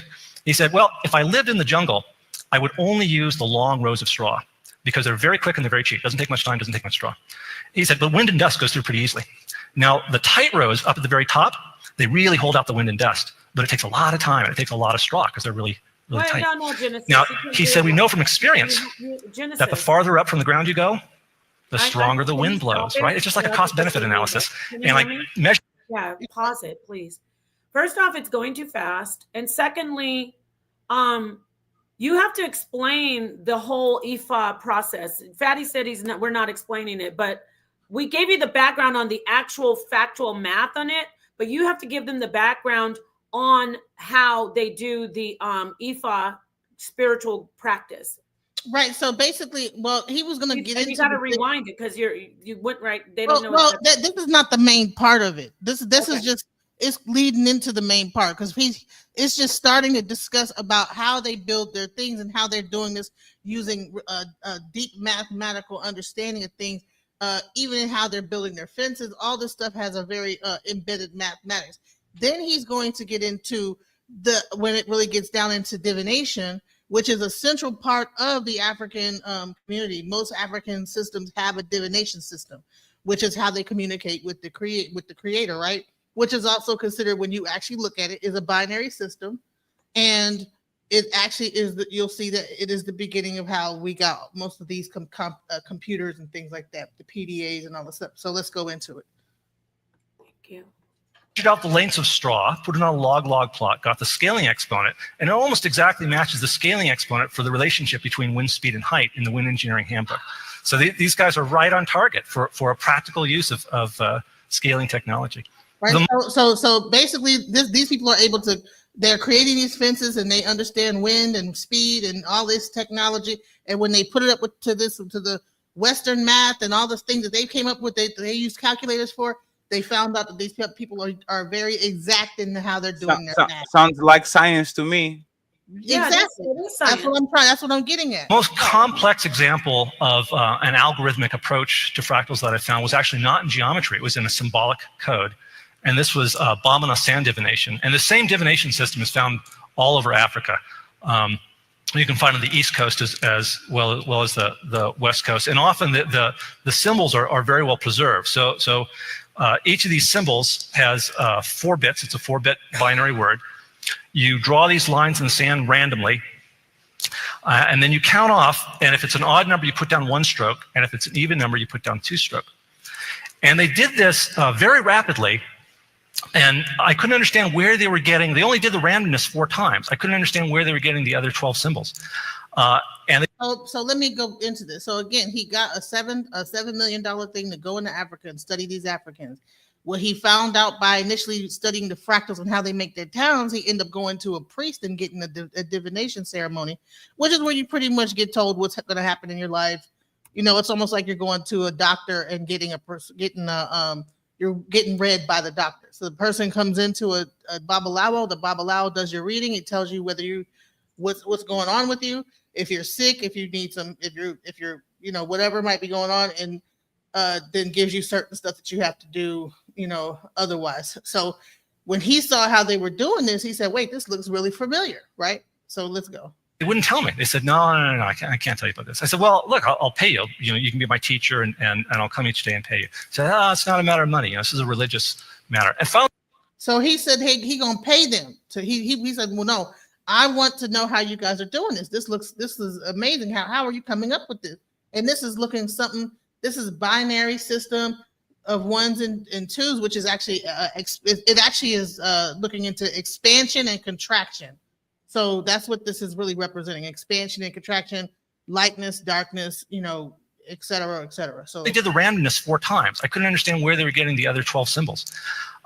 And they wouldn't tell me. They said, no, I can't tell you about this. I said, well, look, I'll pay you. You can be my teacher, and I'll come each day and pay you. He said, it's not a matter of money. This is a religious matter. And finally, out of desperation, I said, well, let me explain George Cantor in 1877. And I started explaining, why I was there in Africa. And they got very excited when they saw the Cantor set. And one of them said, come here, I think I can help you out here. And so he took me through the initiation ritual for a Bamana priest. And of course, I was only interested in the math. So the whole time he kept shaking his head going, I didn't learn it this way. But I had to sleep with a cola nut next to my bed, buried in sand, and give 7 coins to 7 lepers, and so on. And finally, he revealed the truth of the matter. And it turns out it's a pseudo-random number generator. They're using deterministic chaos. When you have a 4-bit symbol, you then put it together with another one sideways. So even plus odd gives you odd. Odd plus even gives you odd. Even plus even gives you even. Odd plus odd gives you even. It's addition modulo 2, just like in the parity bit check on your computer. And then you take this symbol and you put it back in, so it's a self-generating diversity of symbols. So when a person is getting a divination done, this is what the babalawo is doing to get your reading, is that they're basically coming up with a number, and that number equals out to an Odu, and that Odu equals out to a story, almost like a search engine that you would type a certain thing in, and it would give you certain zeros and one. It would give you something back and goes into a database of information and give you the answers, similar to that. So that's exactly what Ifa divination is, and this is what the babalawo priest of Ifa do. Like I do divination. Most of the other babalawos do some level. Hey, Genesis, is this math? Yes. Yes, they have when they do the divination, they have to. I will not judge it. I will listen to everything, but half of the video is in, and I still don't understand where is the God connection. So let's keep going. Okay, let me explain a little bit before she plays it. It's a God connection because it's an ancient religious practice, spiritual practice, where they contact God. She says it's like the Akashic records, but the priests contact the spirit realm, and they contact the spirits, their God, the pantheon of gods. I'm just being somebody They who don't necessarily contact the spirit. When they do the divination, there's a certain level of Odu that are memorized by the priest. No. I need to say it on a level. I know you're an expert at it, but for somebody who doesn't know the religion, I don't want to make it too complex. So, do they contact the spirit realm? Yes or no? No, they contact. A number comes out, and the number equals a story, and that story equals what's So going on. they're not contacting the spirit realm. Well, their prayers open up the portal for this to be correct when they do it. The portal to where? They do a specific level of prayer that'll open it up so that when they throw this, and they consecrate. Wait, hold on. The portal. Genesis, what does it open up? A portal. A portal to where? To heaven, to the afterlife, spirit to the realm. world, to the Okay, spirit realm. So that's why I'm trying to make it as basic as possible. So and you can get the details for sure because I know you're an expert, but I'm telling Fatty because he's like he still doesn't see it.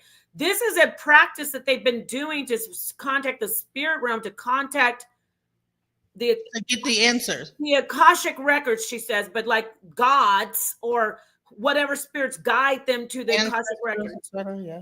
And y'all believe in these, by the way? No, wait.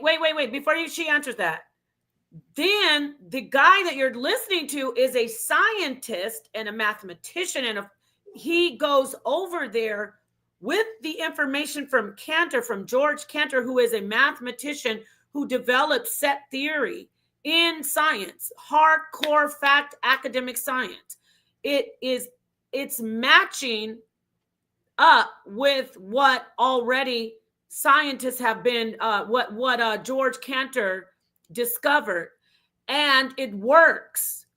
It's actually a system that works. That's why you hear the scientists, the professor saying, oh, to get access to it, I had to go, what do you say, pay some lepers. And he actually did the religious ritual. We actually got initiated to actually learn this, and then found out because they're not going to teach it to you. You gotta be initiated. And once you get initiated, then they showed it to him, and he said, "Okay, this is binary." Then he was able to break it down to even how the actual binary system of all your modern computing and PDAs are. Do you know exactly what the ritual is, or the thing is, all these things is? Yeah, I do know what the ritual is. Open a portal right now. No, before she does all that. That's not how it works, honey. We want to show you the information. Open the portal for me right now. Wait a minute. You know what to do. Abracadabra. I don't want any portals open. Don't open any portals over here, please.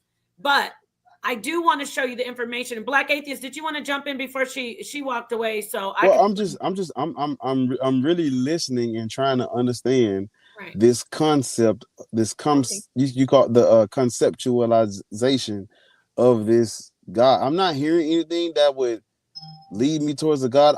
All I hear so far is just they have religious practices that line up with science. I don't know.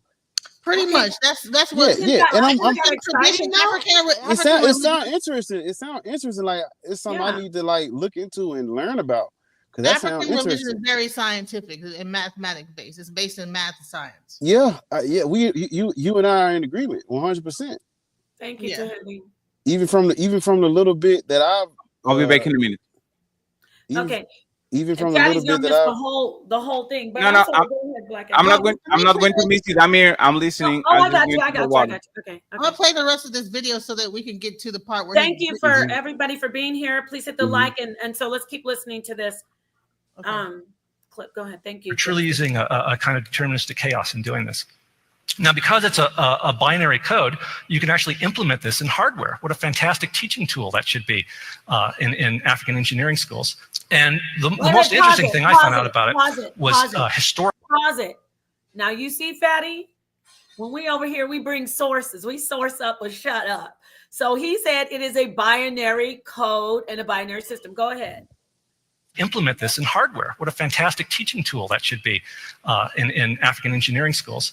And the most interesting thing I found out about it was historical. In the 12th century, Hugo of Santillana brought it from Islamic mystics into Spain.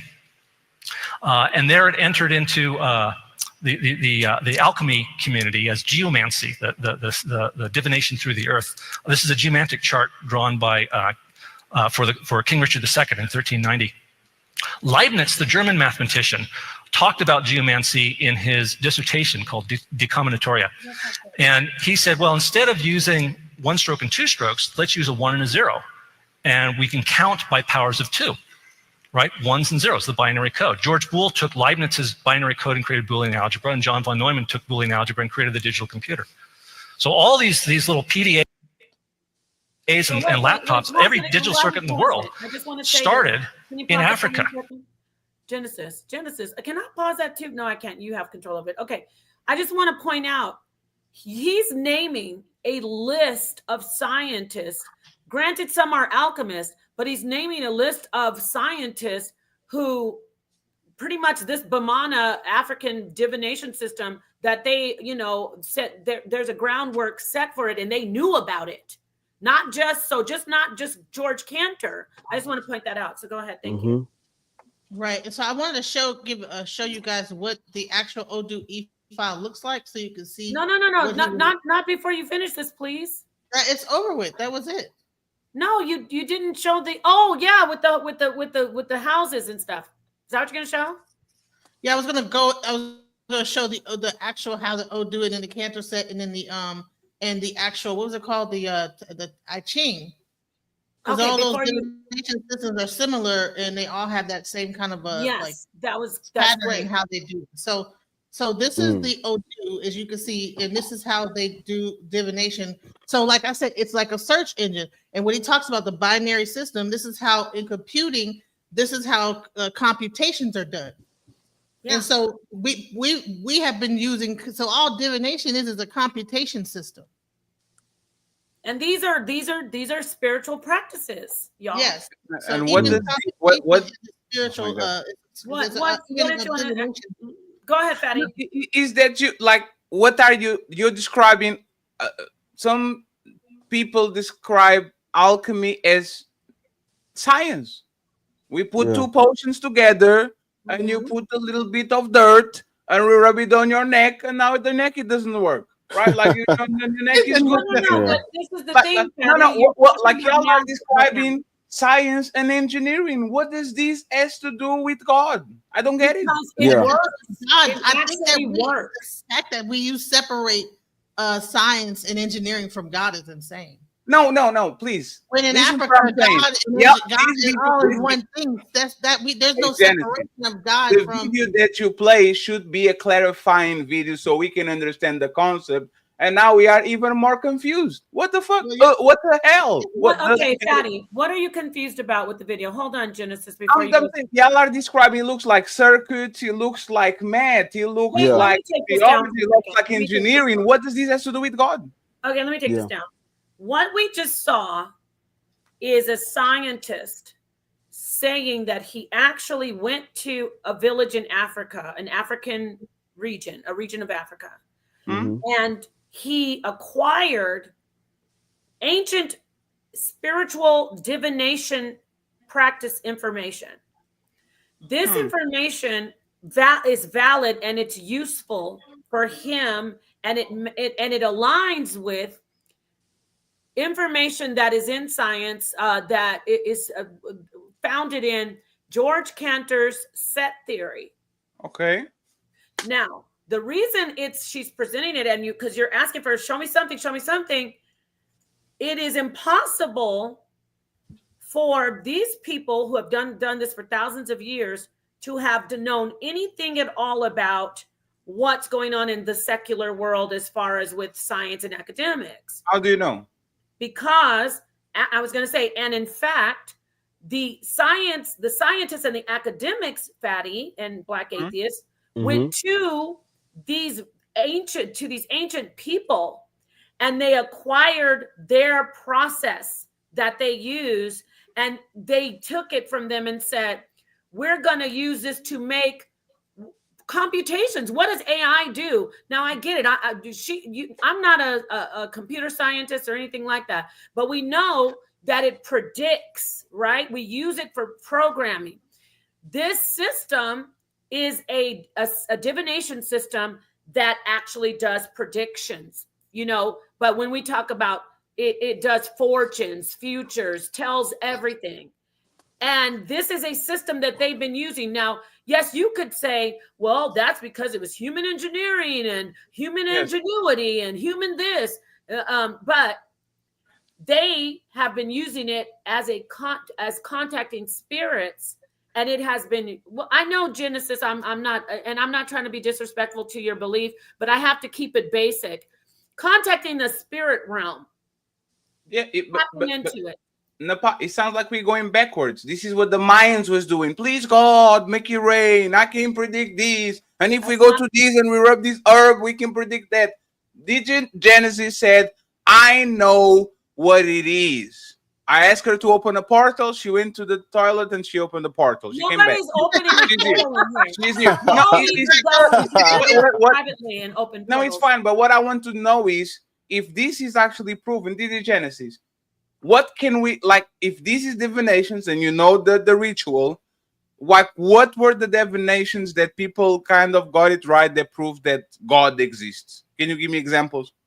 No, did they predict the 9/11? Did they predict the Hurricane Katrina? What did they predict that was right? It can, and she can answer. I know. I'm sorry, Genesis, but go ahead. Every year they have a God exists. We're showing you hard evidence of a divination system that has been used by priests and in a spiritual way, and now it's correlating, or it's being actually used in mainstream science. So correlating with Cantor's theory, set theory. Go ahead, Genesis. And then that basically your computers and all this stuff is kind of based on this same binary system. The whole concept of computing comes from the actual aspect of divination. And see, the thing is that science was not separate from religion in the past. We did not have a separate of understanding God from actual science when ancient civilizations existed. So therefore, now that it's separate, people can't understand how. Well, how does that prove that God exists? Well, in the past, people did not separate God from the science. Science and God. Science is God, right? Or science explains God? Both. Science is God. Math is basically when you can look at different, again, scientists, mathematicians that say math is they'll say math comes from God, or math is the voice of God. Math shows me God. And yes, you don't see it at that way because you don't conceptualize a God. You reject an existence of a God. You were like, show me something that, what do you guys believe? Or show me something that we can work off of. Well, we're working off of this particular idea that leads us to our belief to reinforce our conceptualization of God. So can math exist with no God? What about pi? What about a circle? What about how a circle is perfect circle 360 Again, we have pi, an infinite number. We're talking about infinity. God has been equated to infinity. So set theory, pi, these are numbers. Again, this isn't something that you have to believe. We're not trying to make No. I'm trying to understand. Let me ask you something. This is a question. You got it. Have you got, when did God create the earth, for example? Can you guys give me a definitive answer, or are you guys still not? When did God create the earth? I mean, science says the earth is 4 billion years old, 3-point-something billion years old. Do you believe in science, or do you believe in God created created people 10,000, whatever the number is, years ago? Because y'all are using, one second, y'all using science. For example, there's fossils that been on this planet for millions of years.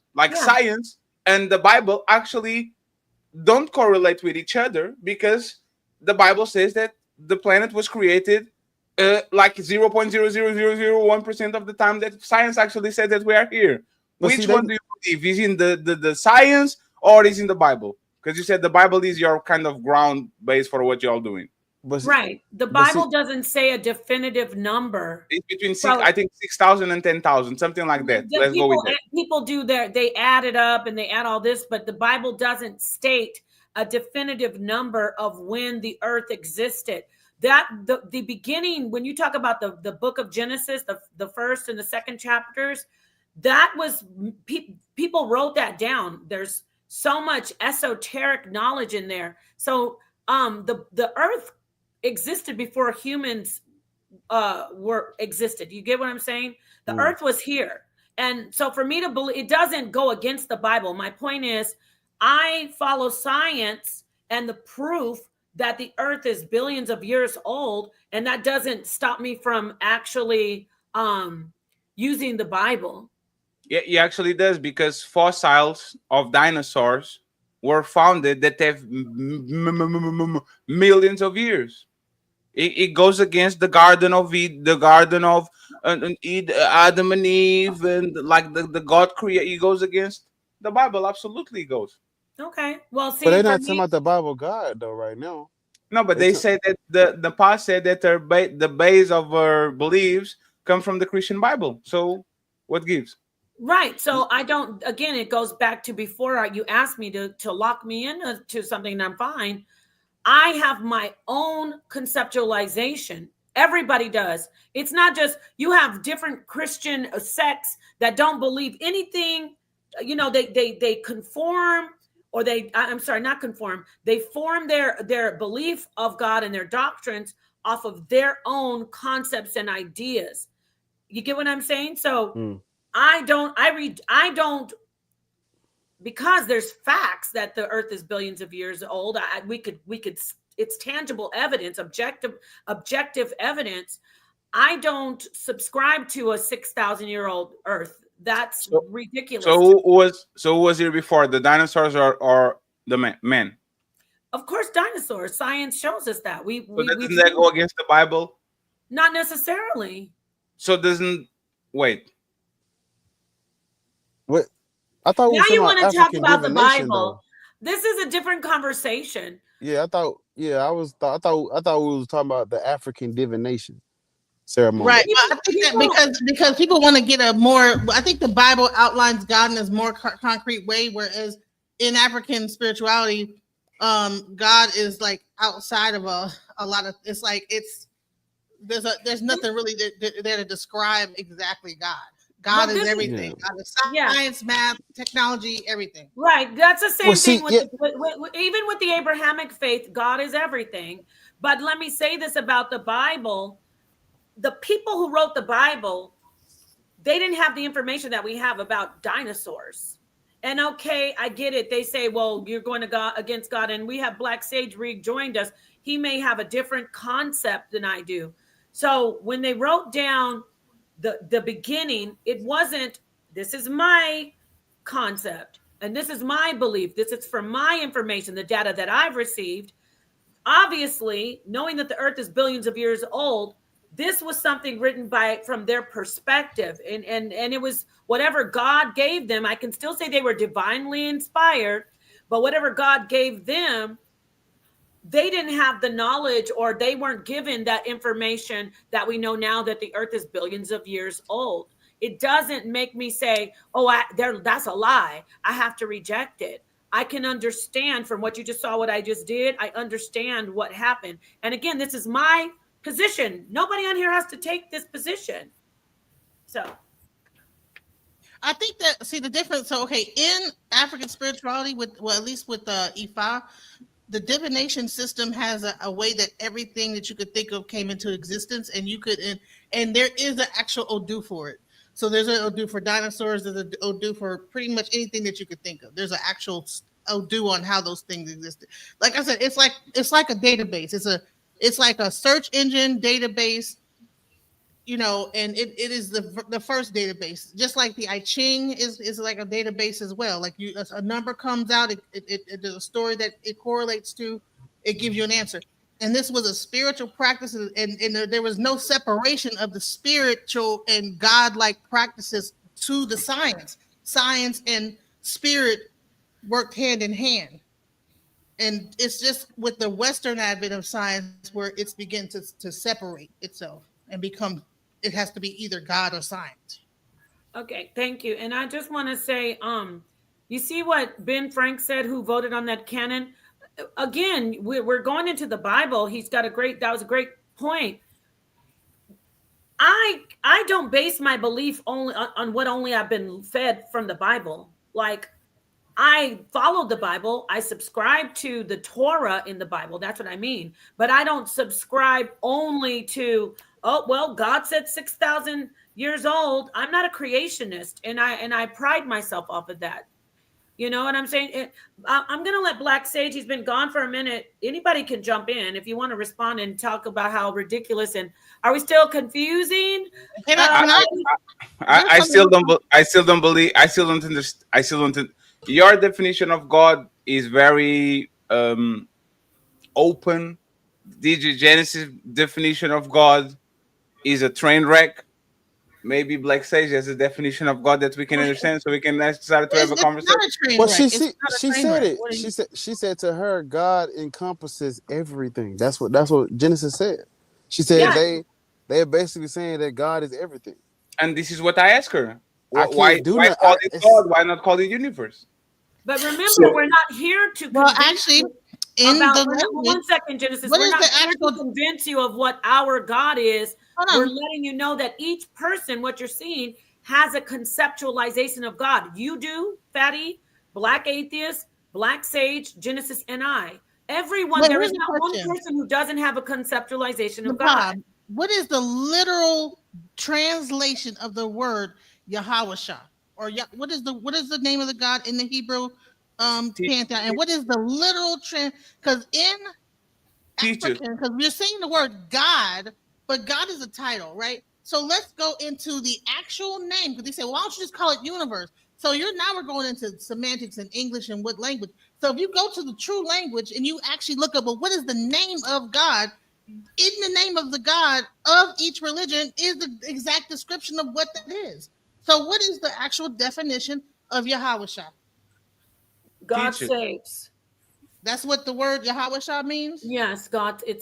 That's a literal translation. God saves. Or okay, God, so God is salvation.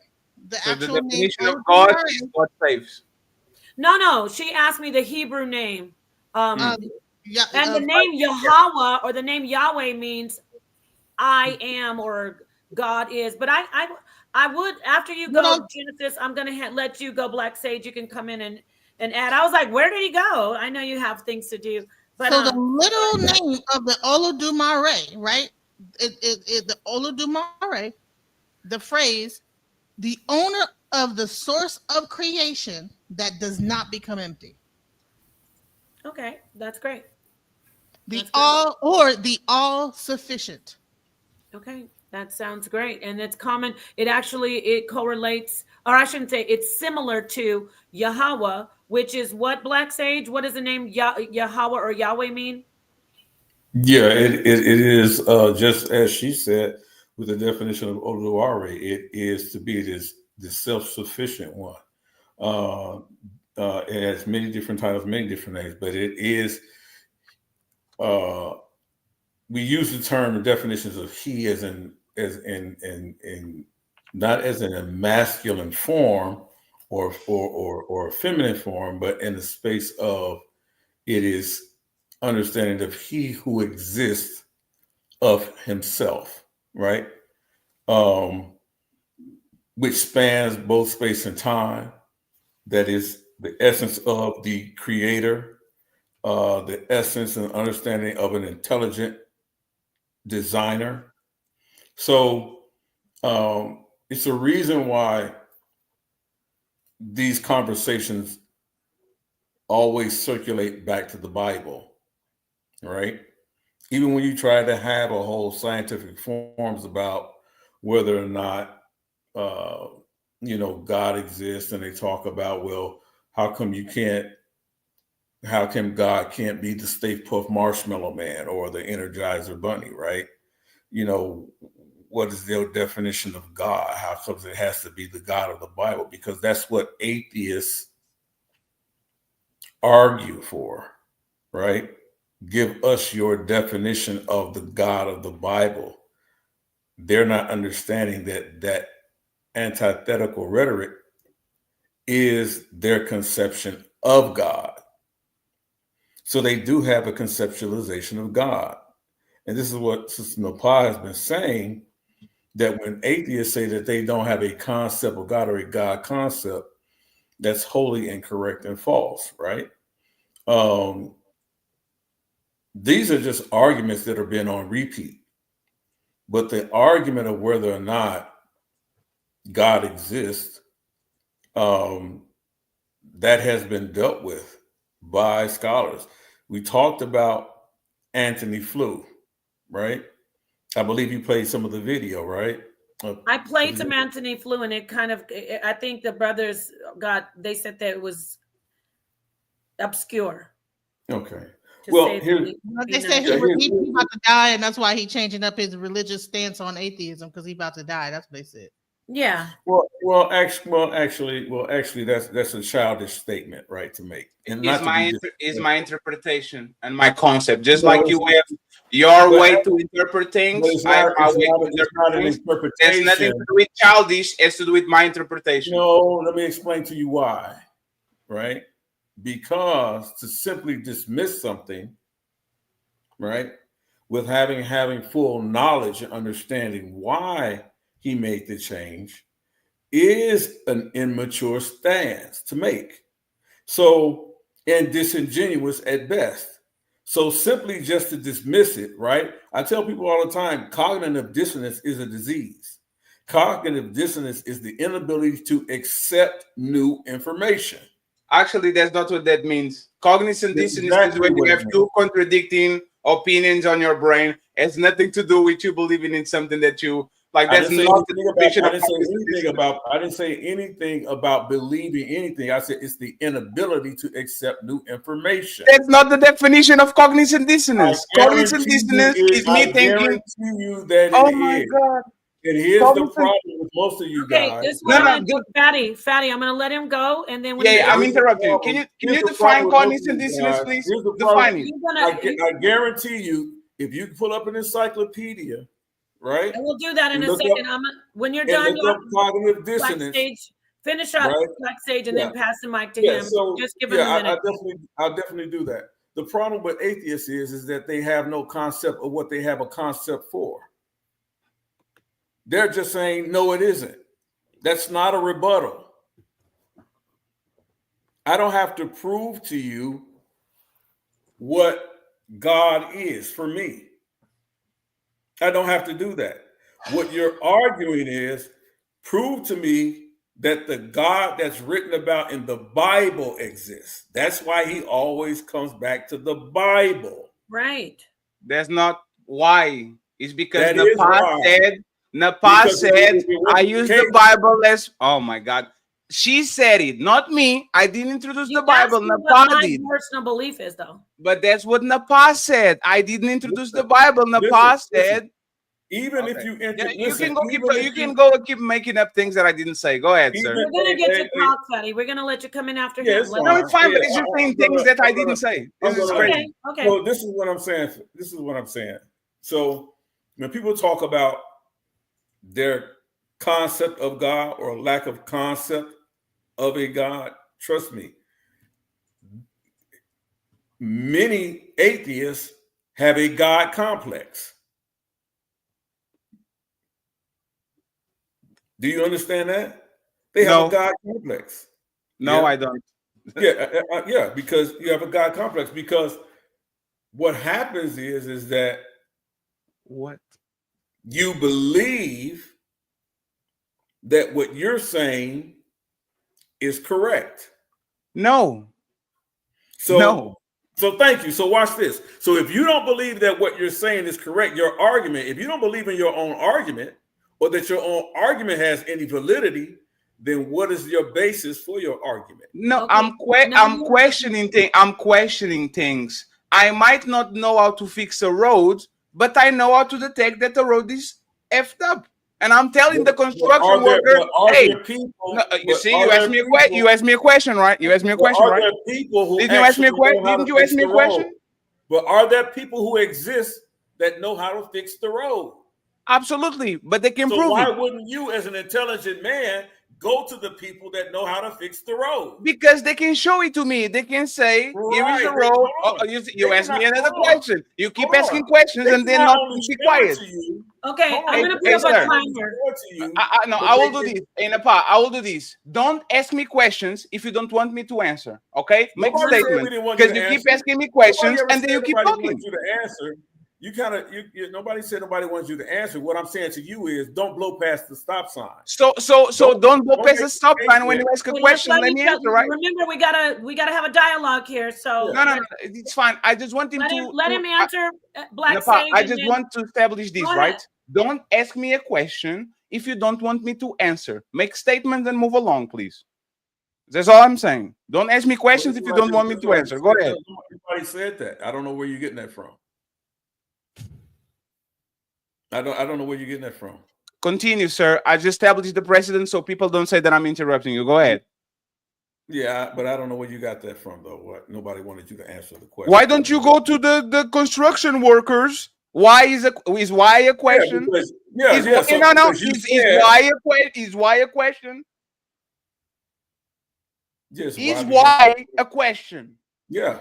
So why you talking when you ask why? Didn't you give an answer? Because I literally said the construction workers can take me to the road and fix it in front of me, and now I know the road is fixed. You can do that with your gods. Can you do that with your gods? But listen, so what did that do for you?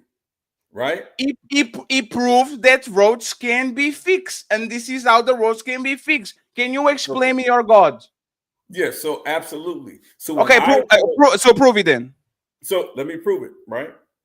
So when we have the ontological argument of God, right? Or I'll tell you what my concept of God is. Right. Right?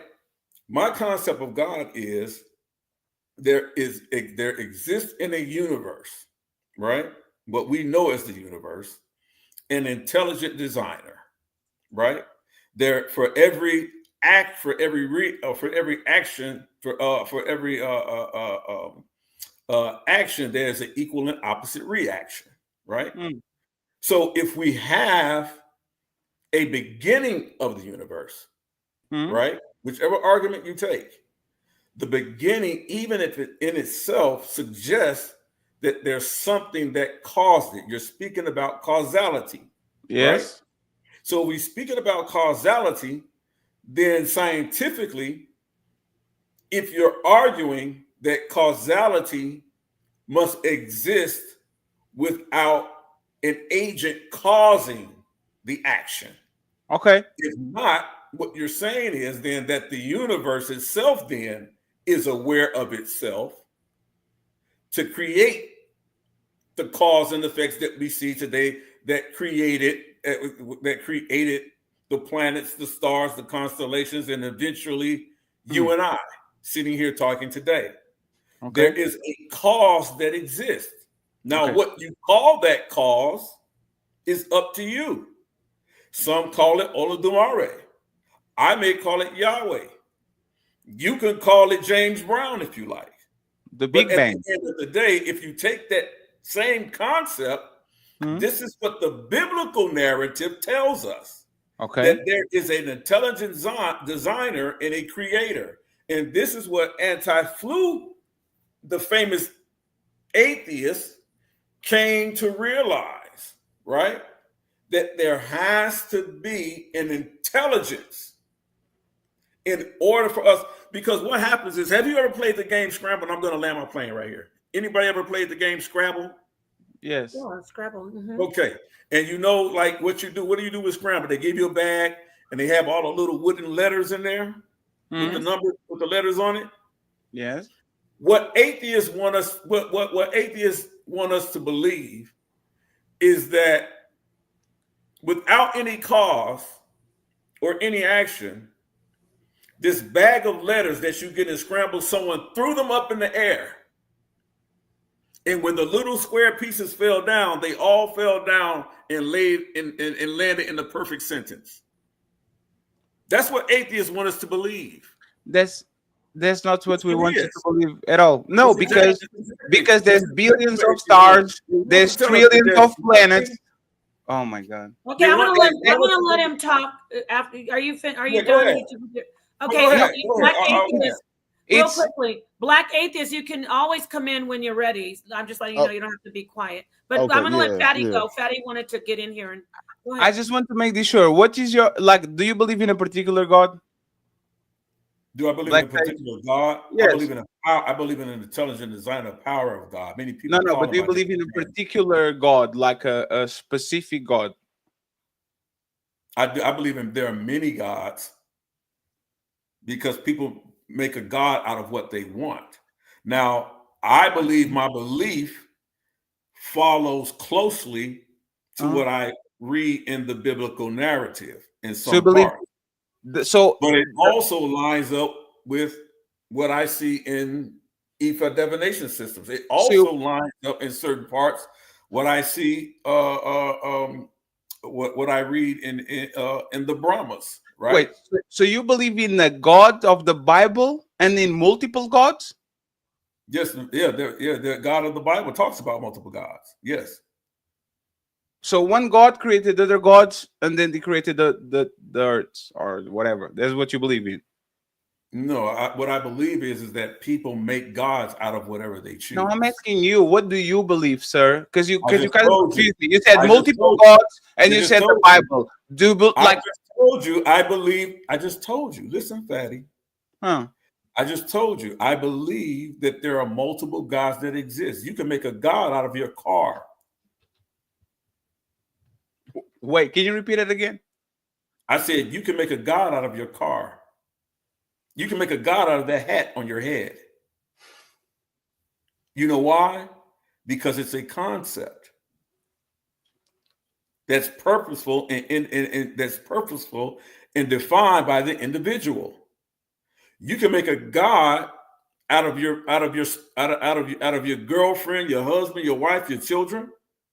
Whatever you give your first dedication and love to and life for, that is what you worship. So my Jordan bucket head is what you define as God. This bottle So of you can define it as orange God. juice is God. These You like can define everything it is as God, God. right? Yes, you can define it as God. Yes, you can. You can. But what Now, about would I do that? Yes. Now, would I do that? I Huh? would not do that. So now But that you we could. got it, okay. So now that we got it out of the way that you don't do that, what is the God like you believe in Jesus? You believe in the I don't God of the believe Bible, Jesus. right? No, I do not believe Jesus is God. No. But you believe in God from the Bible? Is that your God? Yes, I believe in the Creator. I believe in the God in the Bible. Okay. I do not So believe now that we Jesus. got it out of the way and we got one God that you believe in, Mm-hmm. the question is this: how can you prove that your God is the God? I'm conceding, right? God exists. God created everything. Now you have to prove it that your God, among 10,000 gods that we created throughout the duration we are on this planet, how can you prove that your particular God is the right one and all the other 9,999 are wrong? Prove it. Well, I don't have to prove all the 9,099 No, are wrong because I don't explain it. Not believe. prove it. Explain Listen it to to me, me. Fatty. Listen to me, Oh, Fatty. If yes. you're gonna you said before, if you're gonna let me answer, let me answer. Let me mute myself. Thank you. Best thing you've said all night. So if you actually listen to what I'm saying, a God concept or the concept of God, which is something, a greater force outside of myself exists.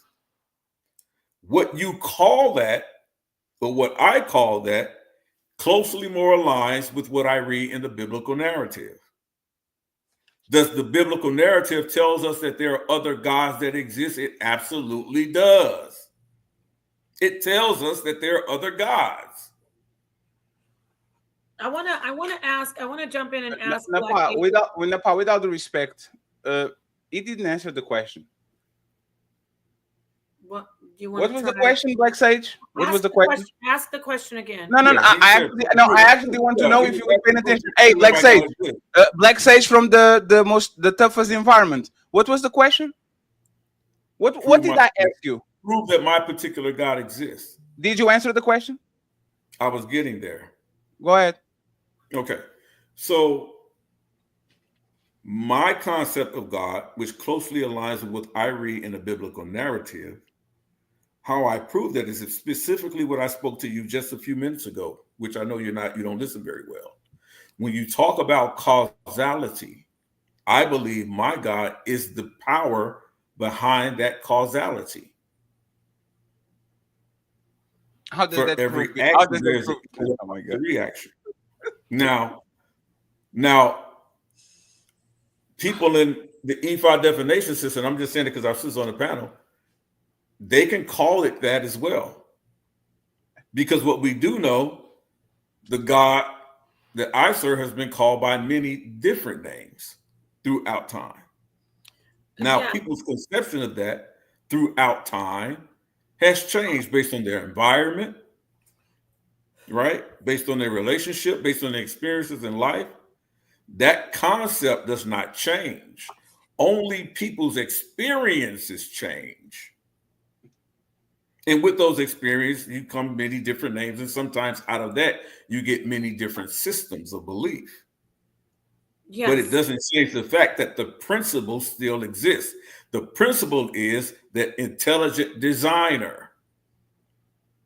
Right. So And let's that's what I believe that the God of the Bible is, that intelligent designer of the universe. We already agree with that. But So I don't even understand why your God is the correct what's your one. argument. I'll move the conversation. It's not my show, right? But Napa, just to put the pin on it, Black Sage from the toughest environment can explain why his God is the correct God and the other gods are wrong. And he goes on word salad just to not say nothing. I just wanted to put that on. Okay, well, let me jump I in just here. wanted to put that on file so Okay, everybody well, can see. before we go on to Black Atheist, because I need him to jump in here and share, let me explain something to you going back to what I said in the beginning about atheists. You always ask for proof of God. This is literally your function, and this is your way that you conceptualize God. You say, how? You say, no, I don't have a belief. You not believing in God is actually your conceptualization of God. So that's the thing. We can go around all day. That's not what I do, Napa. That's not what I'm doing. But this isn't. No. Okay, go ahead. Y'all present concepts, and I say, explain the concept and prove the concept. Well, if I say I believe that there's a unicorn that rules the world, and he's not the god, but the guy that rides on the unicorn is the spaghetti monster, is the god. I gave you a concept, and you are going to ask me, Fatty, prove it, and then I'm going to tell you this is why the spaghetti monster is the god of the universe. Okay. Y'all will say things, and then when I ask you why are you saying things and can you explain it, y'all don't even understand what you guys thinking. Okay, so let me say this. Now, you said what you said. You didn't hear what I said. It's irrelevant for me to explain it, and this is the toughest environment. Why are you debating? Well, are you going to let me answer? Or you're gonna talk over? No, I'm saying is if it's irrelevant, why are we debating? If you can explain your position, why are you debating then? Okay, are you going to let me talk? Let me mute myself again. And then I will hand the mic right back to you. Let me explain to everyone out here what the conversation is about. Atheists you have a belief. You don't corner the market on facts. You don't corner the market on evidence. You believe, and I'm not just talking to you because you said you're an agnostic. Atheists believe in something, which is that God does not exist. Atheists believe that God does not exist. That's not me. You're mischaracterizing my opinions. Not you, Fatty. I'm saying the blanket atheism. So, I know you said you've got this. But the two atheists on the panel literally said the same thing. We don't have proof, so we don't believe it. But that doesn't mean that you are not open. If proof comes in that God is real, Black atheists and Fatty going to say, "Hey man, God is here." And so it's not that we deny God. We just don't have a proof that He exists. I don't deny aliens. I just don't have proof that they exist. So that's not our opinion. And I appreciate you saying that, but guess what? Every atheist isn't as intelligent as that. Some atheists will fight you tooth and nail with their cognitive dissonance. Yes. Where no matter what you tell them about it just being their belief, just like theism is a belief, they say, no, we are we're based on evidence. We're based on objective evidence, and we're based on academic science. But Yes. no, because as you see, there are theists who also subscribe to and understand the facts of science, right? So I'm not really talking about you particularly. We're talking about atheism. We're not. I know, and I appreciate Black Sage going into that conversation about the Bible. That is a very important conversation. But we need to lay the groundwork that there is no atheist that has a market cornered on. I am the one who can stand over and say, prove it to me. I don't have to prove to anybody my belief. I don't have to tell you, like I said in the beginning, about the philosophical experiment of Mary in the room. I can't prove to you that the way I see red is how you see red. I can never see the color red for you. I can never taste food for you. You do that for yourself. Why am I saying that? It's the same thing as God. I have a conceptualization of God, and you don't have my conceptualization of God. Yeah. You have your own. You get what I'm saying? Or no, it's because our five senses, I experience seeing something, I experience tasting something, I experience smelling something, I experience touching something. If there's a tremendous amount of people that smell what I smell when I fart in the room and I close the door, if there's the same people that see what I see when the sun rises, if there's the same amount of people that when we dive into the sea, we feel the water around us, there's a consensus. What we're talking about once again is you are, for whatever reason, talk about atheists that are not on this panel. It would be just like me saying some people that are theists believe in sacrificing children to the god of the sun or the rain. Is there anybody on the panel that believes that we should sacrifice kids so we can rain? No. So why are you talking about atheists that are not on the panel? Because I'm not talking about people that believe in God. They believe that we should burn people in the crisp to give them to whatever the God is. Like, let's talk with each other. If God created something, right? And I'm conceding once again that your God exists, right? That not your God, a God exists. Right. A God, one God that created everything. Napa, Genesis, and Black Sage. This is what you have to prove, because you have to prove it. This is the debate. Debates are not about feelings.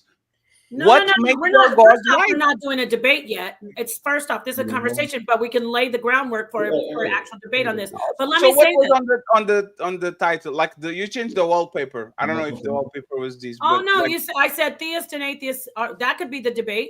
Theist and atheist think alike. That's the debate. Here's the wallpaper right You here. have to have an actual subject, and then they're gonna set the debate up. It'll be a whole thing. Yeah. Theist and atheist think alike. So wait 1 second. So what do you think? What do we think alike exactly? You have a belief that God does not exist. We have a belief that God exists. There is no way that you could prove definitively 100% that God does not exist. You There can is prove no a way- negative. The Napa. Exactly. Napa. I'm going to be. Just 1 second. You got it right, Napa.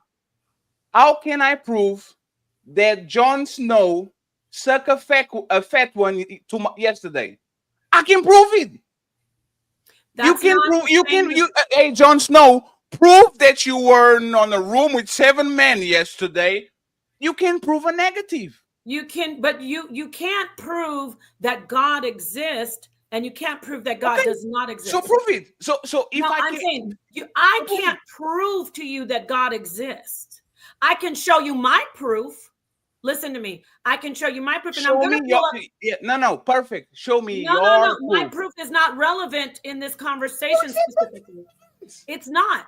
The conversation is about showing you as an atheist that you don't have the authority to request someone to prove something to you for it to be real to them. What? Or for it to be real at all. You can't. You don't have that authority. No. If you believe in the Bible and you believe on the 10 commandments, I can hold you to the fire and say, you believe in the Bible, you are going against your instruction manual. I'm not a Bible believer, Yeah, but I can tell you this whole conversation.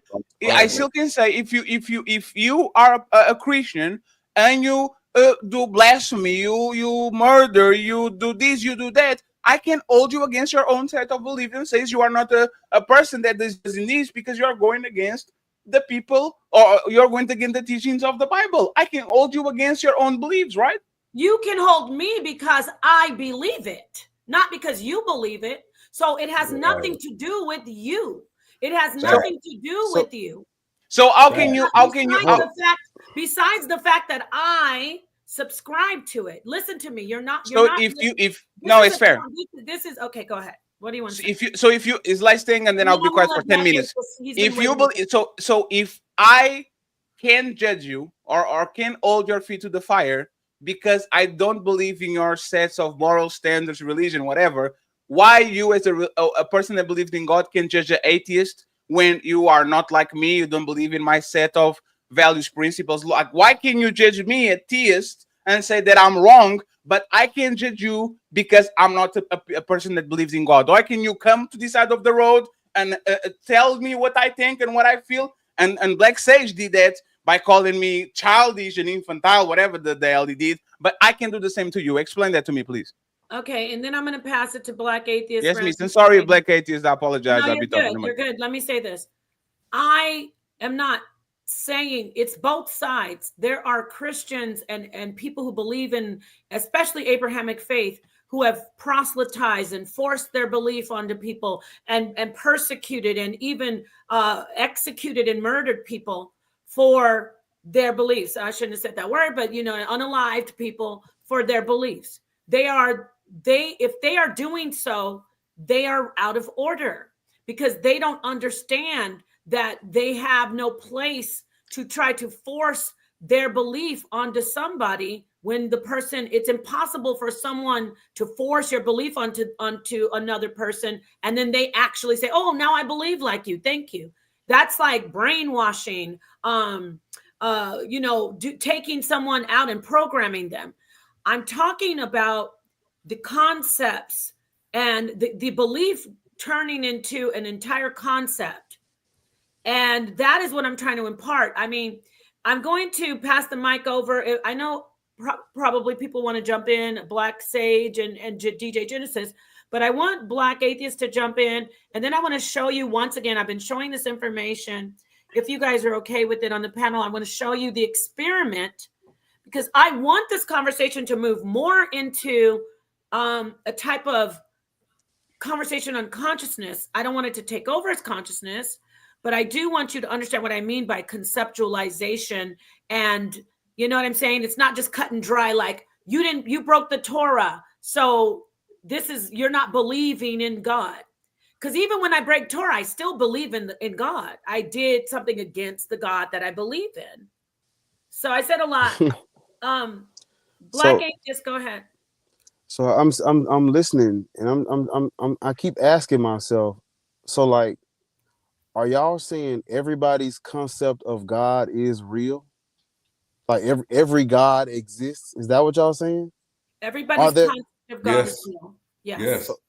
So what can't, like, with this type of line of thinking, there is no true, there's nothing that's true. There's nothing that's false. It's just whatever people come up with, that's the truth. That's not how facts work. Well, absolutely. Okay, like the facts about the universe have to like we should be able to distinguish between things people made up and just like undeniable fact. If y'all are saying everybody's concept of God is legit, what about the people who have concepts of God that's like dangerous to everybody else? Is that God real? You're using the word legit. We're gonna have to not use that word. It is their concept of God. I mean, okay, we could say legit, but I'm not subscribing and co-signing to Satanism Satanism doesn't believe in God. Satan isn't real. Satanism is just is not Satan what people is talk about Satanism. It's not what people deem as Satan. Right. I shouldn't have used that. That's not a good example. Satan So that's why I isn't stopped real. myself. Satan is I'm gonna made up. say I don't believe in the worship of the Heaven's Gate God, whoever it is. Okay. So can we? I don't subscribe to it, but is it a real belief for them? Yes, it is. It's a real belief for them. I don't see why that concept is so difficult. Yeah. I mean, like I said earlier, it sounds to me that, I mean, people are calling everything and anything God. I just don't know what are we supposed to do with that? No. Like,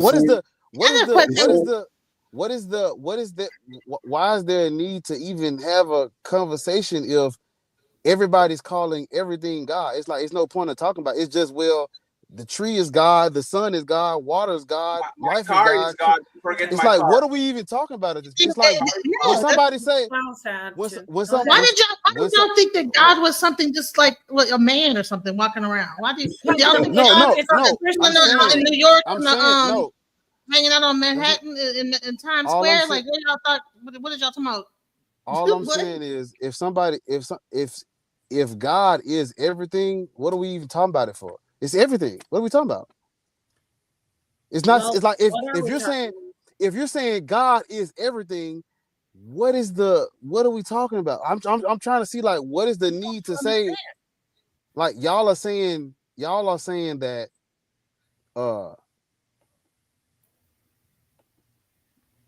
what happened? Y'all are saying every conceptualization of God is real to the person that believes in that concept. That's a fact. I can't. There's nothing I could do with that. I only care about. Listen, Black Atheist. It's nothing I can do with that. It's nothing I can do with that. Yes, you can. You can play their own game. Ask them, is Santa Claus God? No. What? So do you believe? Santa Claus is? Because some people, I believe it. Out in somewhere, they might believe Santa Claus is God. But my problem comes when we can look at antiquity and we can see where people make shit up. Like, people make shit up. And if they made it up, you keep saying people make stuff up. That means it's not real. And this isn't, I'm not trying to be condescending at all, because a lot of people are like, oh, you're so dumb, Nepal. So I'm just asking you genuinely, have you ever had a conversation about consciousness? Yes, I'm not understanding how that. So you have had a conversation about consciousness. What does that have to do with people making up shit? I mean, making things up. Consciousness is you went into something else. If you've had a conversation about consciousness, I'd like to say this. I'd like to bring this to the table. It is your perception of what you experience and what you know. Is that true or no? Oh, so are we talking about objective truth? Or are we talking about people's personal feelings and personal beliefs? You don't just function in your world, number one, as with just objective truth. Because if that was the case, a lot of stuff you wouldn't even be believing. You wouldn't even know. People aren't walking around knowing absolutely every single thing is objectively. So let's stop with that already. I know, but I'm saying we're talking about how all of this came to be, and everybody's saying individually they know how that happened, or they believe in a God, this God, that God, that. It's like, that's not objective. Because everybody has a unique lives as an individual. Right there. So why are we playing at GTA Grand Theft Auto, right? Exactly. There is no point. Some people are going to enter the game and start punching people immediately. But that's what he's saying. So why do people stealing cars? So that is what it is. Each person has experiences life a different way, and so therefore their concept of the creator is going to be different. So why are people read the Bible and interpret it the same exact way? We don't all read anything. I don't talk about really, that ain't my fight. I know the Bible's. We don't even read a book. We don't even say our ABCs and whatever we're doing. What I'm saying is, why do people? A room, it's going to be 5 different explanations of what's in this room. If we all walk in the same room, some person going to say, "Oh, the walls were blue." Some people going to say, "Oh, that was a nice couch they had." One person's not going to know what happened in the room. So that's pretty much how life is. So why do people? So like you're asking, so and so the concept of God, of course, is going to be singular to the person. So why are people trying to debate subjective opinions and subjective feelings? That don't make sense to me. If everybody's God is different and respective to them, what's the point of even talking about it? It's subjective to the person. Yeah, we're not debating that. You're absolutely But right. it's That's our so point. what are we talking about? So is God objective or subjective? Yeah, it's all subjective. It Is sounds God like objective or is an opinion? Okay, and I'm going to pass it to Black Sage after I answer this. I will try to be as concise as possible. The actual God, when I say about my God, is subjective, what I see. But the objective part is that it is my conceptualization. It gets into an objective conversation about consciousness. So it's really like it can be very complex. So forgive me if I sound like, or if anybody sounds confusing, or if this is convoluted. The actual thing, when I say I see I want to stop saying God for a second, because I do want to get to this thing about Mary. I see the color red. You were like, everybody got wet when you talked about the water, but some people, they may have gotten wet and they might even know what water, what the composition of water is. But some people might have had a wonderful memory, a wonderful experience. It could have it evoked all kinds of different emotions that it did not do for the other person. And that right there, what I just said, that's the subjective part. But outside of that, we are talking about it objectively, meaning that we're coming to the conclusion that you cannot have the same conceptualization that someone else has. But there's a point. Is y'all talking about your interpretation? One thing that is factual, there's some people that think sun is God. Everybody on the panel agrees that is like the sun is a factual thing. Every day you wake up and there's something in the air called sun, which is a star that we can actually see. There's reality. There's no opinions. There's no I don't believe in the sun. We actually see it. What we're saying is that, once again, if you are going to put your spin on it, and Black Sage is saying my car can be a god, and Digi's Energy say science and the trees and the forest can be a god, and you say like I never said that. What are you talking about? So my question is, please, I'm not talking about an interpretation. I'm talking about what it is. It's like gravity. We didn't understand gravity, but people been falling from mountains since the beginning of time, before we understood gravity. So my question is your God a fact, or is an interpretation that you put on your brain? To me, it's a fact. To me, God is a fact. There's nothing but a fact, because creation, something. Okay, there's nothing and there's something. Okay, and I don't think that something happens just by chance. What makes you think there was ever nothing? This whole thing was a big mistake. You might think out of nowhere everything exploded in that for no reason whatsoever. I don't believe that. So there we go. That's subjective. Yeah. And you know that's fine, because what you're saying about gravity, and Black Sage, I'm handing the mic to you right after I say this. What you're saying about gravity, there is no absolute positive information. The jury's in. We know exactly what gravity is. We're still trying to figure out in science. When I say we, I mean, let me be very humble. Scientists are still trying to figure out what a graviton is. So you don't say, well, they don't know what a graviton is, so gravity isn't real. You are still subscribing to the science, which makes sense. So do I. But we don't know fully, completely about who said that wasn't true. No, nobody said it was. Oh, we don't know what a graviton is. We have an idea. But I know what gravity does. Yes, right? But we're not fully. Can we prove that gravity, two bodies attract each other? If you jump out of a building, you're going to go down. Can we prove it? And that's like not by repeating the same thing 1,000 times and then the same result. And it's not subjective. It don't change. So that's objective. It's not subjective, right? Gravity does not change. 100 out of 100 times, if every last one of us jump off a house. What if you jump in a pool? You're going down. You're still going down. You're still going down. If you jump off, But no, if you because the jump, body of water I'm lessens the not if you gravity. saying trying to gravity isn't Because real. the body I'm of not saying gravity the is water. not what I'm trying to show y'all is I'm not saying the gravity isn't real. Nobody's gonna clip me up let looking me put it stupid. like No, this. I'm not What saying it's happens unreal to either. you? I'm just saying is that there's different cases for where It is Genesis. If you jump what in I'm water, saying, I'm and saying, one here's the second, thing. Genesis. Do either one of you guys have a inner dialogue?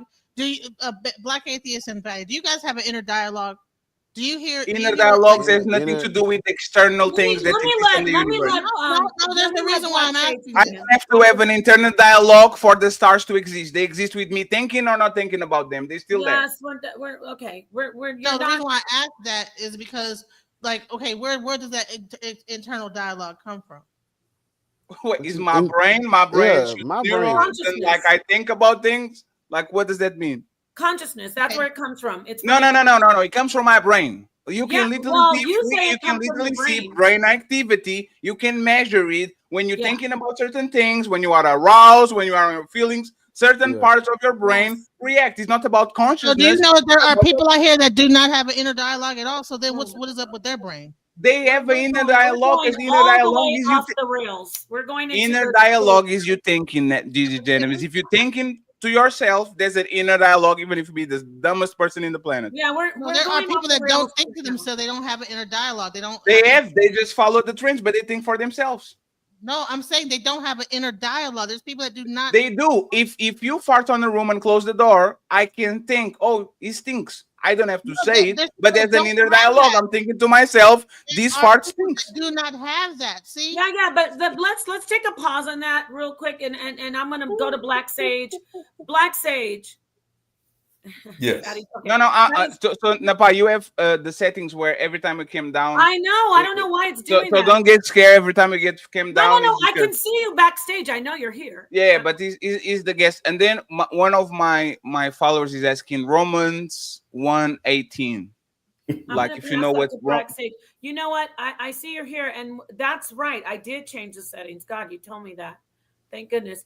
Okay. He's asking you about Romans 1:18. I don't know, like, do you know what it is? And because it sounds like you are contradicting Romans 1:18, but I don't know. No, I do know what it is, but I've been Black Sage has been waiting, and I'm going to let him go ahead and talk and answer that while I fix the settings. Thank you for that. Yes, miss. Thank you. I fixed it. Oh my God, you helped me. I fixed it, you guys. Okay, Black Sage. Yes. Please. So, can you also answer that question? For some reason, someone wants you to bring up Romans. Well, not for some reason. They want to bring in the Bible, even though people don't like it. Yeah, I told you these atheist arguments only exist because of the Bible. Not mine. I don't. And I appreciate both of you being here, the atheist brothers, the theist brother and sister, and everybody in the audience. I appreciate everybody here with the dialogue in the toughest environment. Go ahead. Now I'll be quiet. Yeah, so what about Romans 1:18? What is it that they want to know? Just to read it, and then something they want to do. Because I mean, from the video, it didn't sound like we was talking about the biblical God, so it wasn't no need for me to bring that up. I mean, that all that's mythology is not real. Just mythology. It's myth making. What is myth? What is myth? Myth. Stories people make up. No, what do you calling a myth? Fake. The biblical God is mythology, just like Zeus and Dionysus and Asclepius is mythology. Based on what? What you mean? Based on ancient people from ancient groups making things up. Making things up about what? Why would they make things up? Because people make up gods and stories when they can't explain things. That's what humans have always done. They have gods for literally everything in nature. They got a god for it because they didn't know where it came from. So they got a god of wine, Black Sage. Why would you? Why? Hey, children's stories, child. Children's stories. It's like superheroes. In order to help children understand God. All right, Captain America, Black Panther, okay, Thor. So let me help you, right? Yeah. When you talk about Captain America, like you know who Stan Lee is, right? Yes, we know who Stan Lee is. And you know, Stan Lee has gone on record stating that he created Captain America, right? Right. Right. So we know that Captain America, based on its creator, is a fictional character, right? Right. Right. You believe Dionysus is real? So hold on. So when you talk about Dionysus, right, or Bacchus as he's known in other Or Baal, or Zeus, or Shira, El, right. You all know that made up. neither one of those concepts are the same as the biblical God. You talking about the tribal storm god? Or you talking about, like, what you talking about? Because the God of the Bible was not always the God of the universe. Listen to what I'm telling you. You're incorrect. I'm not incorrect. You are incorrect. So No, the I'm Bible, not. when you brought up Bacchus, right? But who? When I you brought brought up. Bacchus, I said Bacchus. I don't know who Bacchus is. Bacchus is Dionysus. Oh yeah, Dionysus. Yeah. Yeah. So you said he was made up. The god of right? wine. Yeah. Right, the god of wine. The Greek god of wine that they made up. I got you. It's okay. Did they make it up, Black Sage? Yes. Let's slow it down. I'm asking you a question. Did they make up Dionysus? Is that fiction? Yes or no? Let's slow it down. Okay. That's a yes or no question. It's not. Let's slow it down. So let's talk about it. Mm-hmm. So the reason why Dionysus or Bacchus exists is because it's associated with something tangible, correct? Correct, yes. Wine is real. Right. Wine is real, right? Right. So wine has what tangible effect on people? Correct. Right? Mm-hmm. So what are those effects? Make you feel good when you drink it. Or you get drunk off of it. Or right. You get that buzz. Right. Or it can be used for medicinal purposes. Correct, right? too. Yes, sir. Right. Yes, sir. Mm-hmm. That people use it for cooking. Mm-hmm. Yep. Right. Sure, they still do. Yes, sir. People use it for trade and commerce. Right. Mm-hmm. So wine, right,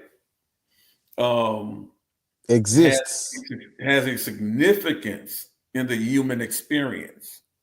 Yes. That's true. Right. Yes. But that don't like mean anything we have, I got you. So like anything we experience in the human existence that has a tangible benefit or allows us to live our everyday lives, right? Mm-hmm. has a particular meaning and importance to us, right? Yeah. So anything that usually has a meaning or importance to us in our human experience, what do we do with that? What do we usually do with that as human beings? Anthropomorphize it. We anthropomorphize it. Why do we do that? We don't know where it come from. But we just deify But it. we thank you. We deify it, right? Yeah. It becomes a god, right? That's what I've been saying. So basically, it's not necessarily Dionysus, but it's wine that people are worshiping, right? No. Yes, it is. Because They're saying without wine, you don't hold on. Without the tangible wine, you don't have a Dionysus. Do you believe wine comes from this white Greek god? So no, it doesn't. You're not we know where listening to wine comes from. But But we know where wine comes from. You're not listening to what I'm saying. Without wine, you don't have a Dionysus. Correct? Right. Yes. Okay.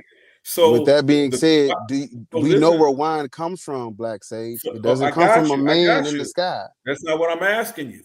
That's what I'm trying to tell you. No, that's not what you're trying to tell me. That's exactly what I'm saying. No, it's not. What I'm telling you we know how wine is made, and we know where wine comes from, Black Sage. That's not we don't need a that's God not what I'm to saying to explain you. that. That's not what I'm saying to you. You need to That's listen. what I'm saying to you. But you need to listen. The heard reason you. what you're arguing is that you're arguing the dogma. You're not arguing the principle. And that's where atheists fail. They always want to argue the dogma. Yes, just like you, who you calling on right now? You know Terry Potter.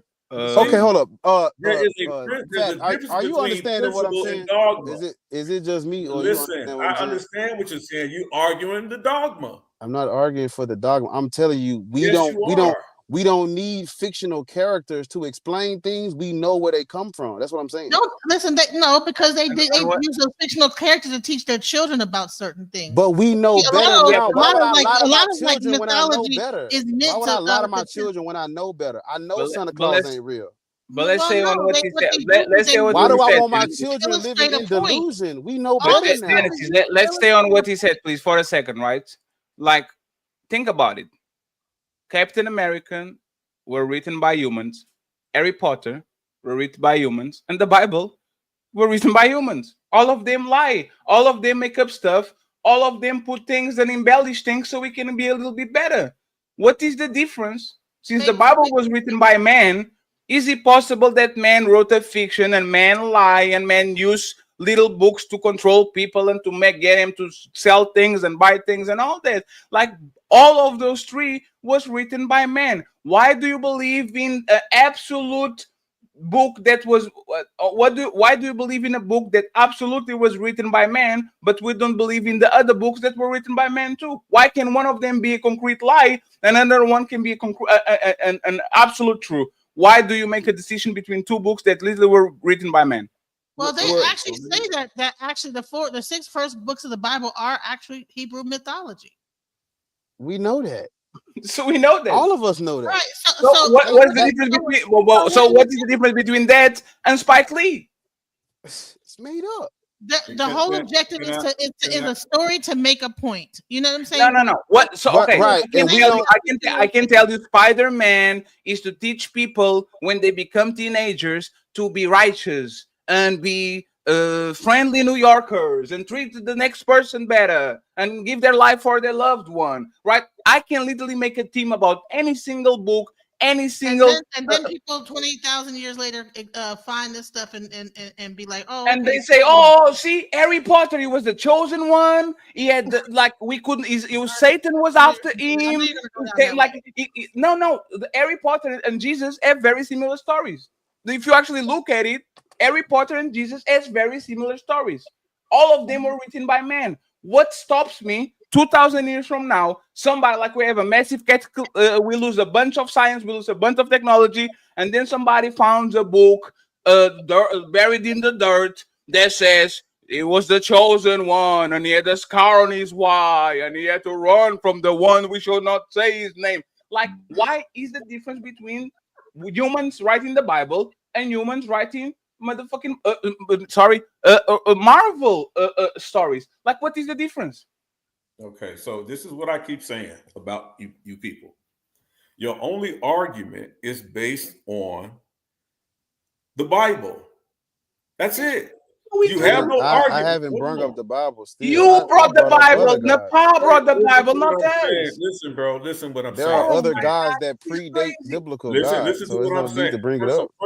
First of all, it doesn't. It doesn't what? It doesn't. You don't know what you're talking about. What doesn't? It doesn't what? There are gods that there are other gods that predate the God in that book. For fact, that's 100% undeniable fact. Anybody telling you different is a liar. Hold on, bro. Let me speak to you directly. Name me one God that predates what you read about the God that predates the God in the Bible. We're talking about Yahweh, right? Yahweh, the storm God. Listen. I asked you a question. I said, give me the name of a God that predates the God written about in the Bible. And I'm trying to clarify. Are you talking about the storm God? So if you have to ask, I'm trying to clarify because that's not like the 5 gods in the Bible. That's not the God in the Bible, sir. Which God are you talking about? That's not the God in the Bible. Hey, Napa, can I say something between them? Wow. Black Sage literally said that he believed in multiple gods and there's multiple gods in the Bible. Wow. And now that Black Atheist is asking, what God in specific are you saying? I'm not going to tell you that. tell him exactly which God are you talking about. Wow. I didn't say I wasn't going to tell him that. So Hey, Fatty, hold on. slide Are to you, the wait a side if you minute. can. I'm Are telling, you I'm saying telling this that? brother right here. What I'm saying to him is, he made a statement. He said that that there are gods that predate the God in the Bible. Yes. I asked him, what God is that? And I He asked said, another There's are you question. several talking gods about in the the storm Bible. God? You know how many Can I gods are in finish the Bible? talking, please? There's several He gods in the Bible. said, are you talking about the storm God? Yes, Yahweh. I That's his said, name. oh, hold on. That's not the storm God in the Bible. His name is not Yahweh. This is what I mean about when I say you're incorrect. I'm not. Okay, so correct him. Okay. Yeah. Where does Yahweh come from? Correct him. Let me correct you, right? The God in the Bible is not the storm God that he reads about in the Baal or Canaanite pantheon. Canaanite pantheon. Right. Mm-hmm. So let me correct you with that, and reason why you guys need to do more study. If you actually follow the Canaanite pantheon of deities, Yahweh was never one of those gods. Correct. Yahweh comes out of Okay. So why? Hold on. So why would you make the statement you just made? Don't let him move the goalpost. the Israelites. No. I got it. I'm talking to him. We're having an actual real conversation. I just want to start out by saying this is the problem with people. I don't even talk Bible with people. The Bible is not a history book. It's not a history book. I didn't ask you none of that. Right. So when we talk about actual history, you can't go off what the Bible say because they making stuff up, and a lot of that shit never happened. Okay, you said so when that. we look at I'm just trying to set the stage. So when we talk about the Israelites, when we talk about the Israelites, storm God, I didn't say that. You said that. When we talk about the Israelites are not this distinct group that comes into Canaan. They're originally Canaanites. Okay, so now. So the storm God, you're correct. The storm God Yahweh was not originally worshipped by the Israelites. You're correct. And I'm agreeing with you when you say that. You are correct. So let's continue the conversation. Right. When you say that Israelites were originally Canaanites, I'm just taking what you're saying. Yes. You said they were originally Canaanites, right? The Bible talks about them coming into the land of Canaan. That's not based on anything outside of the Bible. History, archaeology disproves that. You're muted, Napa. Okay, so hey, Fatty, you're not in this conversation. No, Napa is muted. I was muted. I just want to let you know, I don't want this conversation to continue because it is absolutely away from what the conversation is supposed to be about, which is about your belief in God, not the Bible. I don't want to seem like I'm trying to be a Gestapo. No, you're good. Let's not talk about. Because that's the whole conversation. They can't have this atheist. This is what I say. These are not real atheists. Even black atheists. He's not a real atheist because they cannot get away from the concept of the Bible in order to make an argument. You and I were talking about to make your argument. Hold up. You and I were talking about Dionysus. Dionysus don't come out the Bible. You gotta leave? Yeah, I gotta go grab something to eat. I haven't eaten all day. You weren't here earlier. Okay, well, I don't know if we're gonna still be going when you come back, but I appreciate you bringing that valuable information about the what is it, Bamana people? Actually, the Bamana divination, but there's divination all over Africa. It's a common practice throughout Africa, right. in ancient tradition. Actually, across the world, in ancient traditions, they have some form of divination. Right. Everybody deifies their culture. That's all it is. In the natural religions and stuff like that. And then I wanted to say one quick thing also. Sure. In each culture, you're going to have some level of a kind of thing that's surrounded. Deification. Deification that's surrounded based on their culture. Even the Hawaiian people, they have Moana, that whole story about the volcano and how the volcanoes formed. Exactly.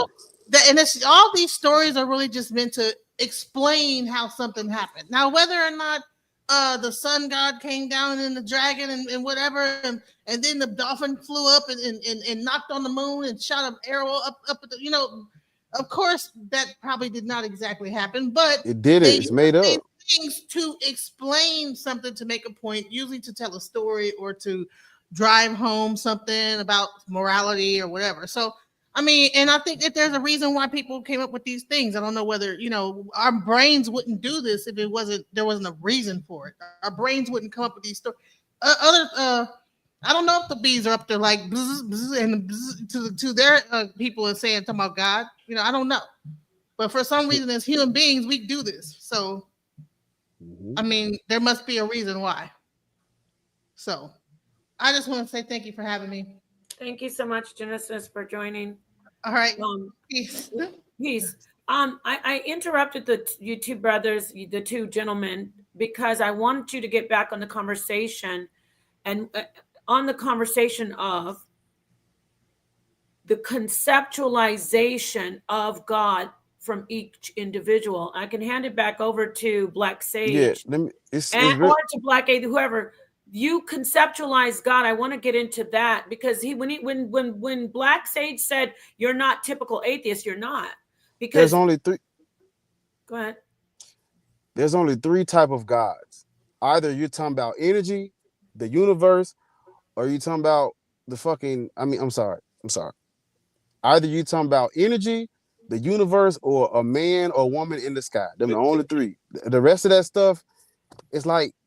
I don't call the universe God. I don't call energy God. And I know that those men and women in the sky are made up. So I am an atheist because there's no reason for me to be calling anything God. It's like the universe can be explained. Energy can be explained. Everything about this universe can be explained and have meaning and purpose without attaching this vague, abstract idea of a God to it. That doesn't even explain anything. If you call the universe God, what new information have we found out? Nothing. You just calling it God just to fill in a spot or something. It's like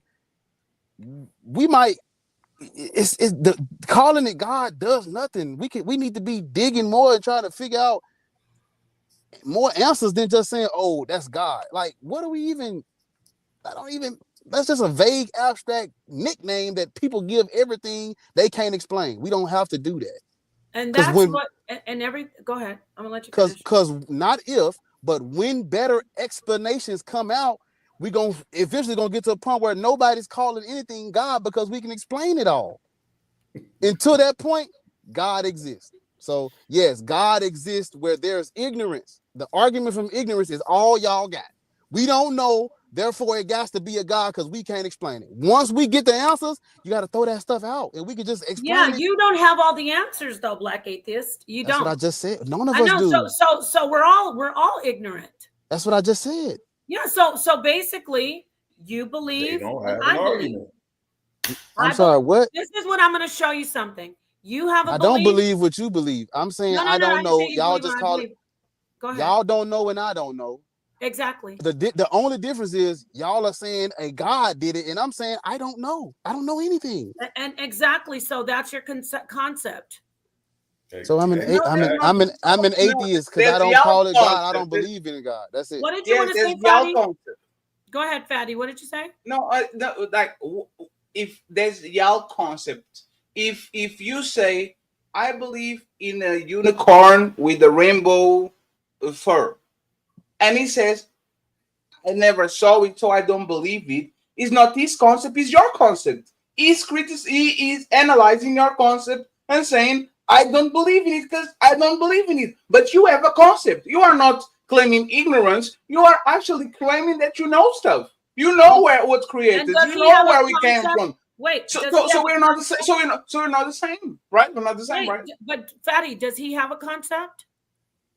No, he literally said God can be three things. Those are three concepts. He doesn't believe in either of them because he's calling the universe, energy, and whatever deity is. That's your concept, not his concept. Is your concept. Exactly. So I'm saying, real quick. Excuse me, Black Sage.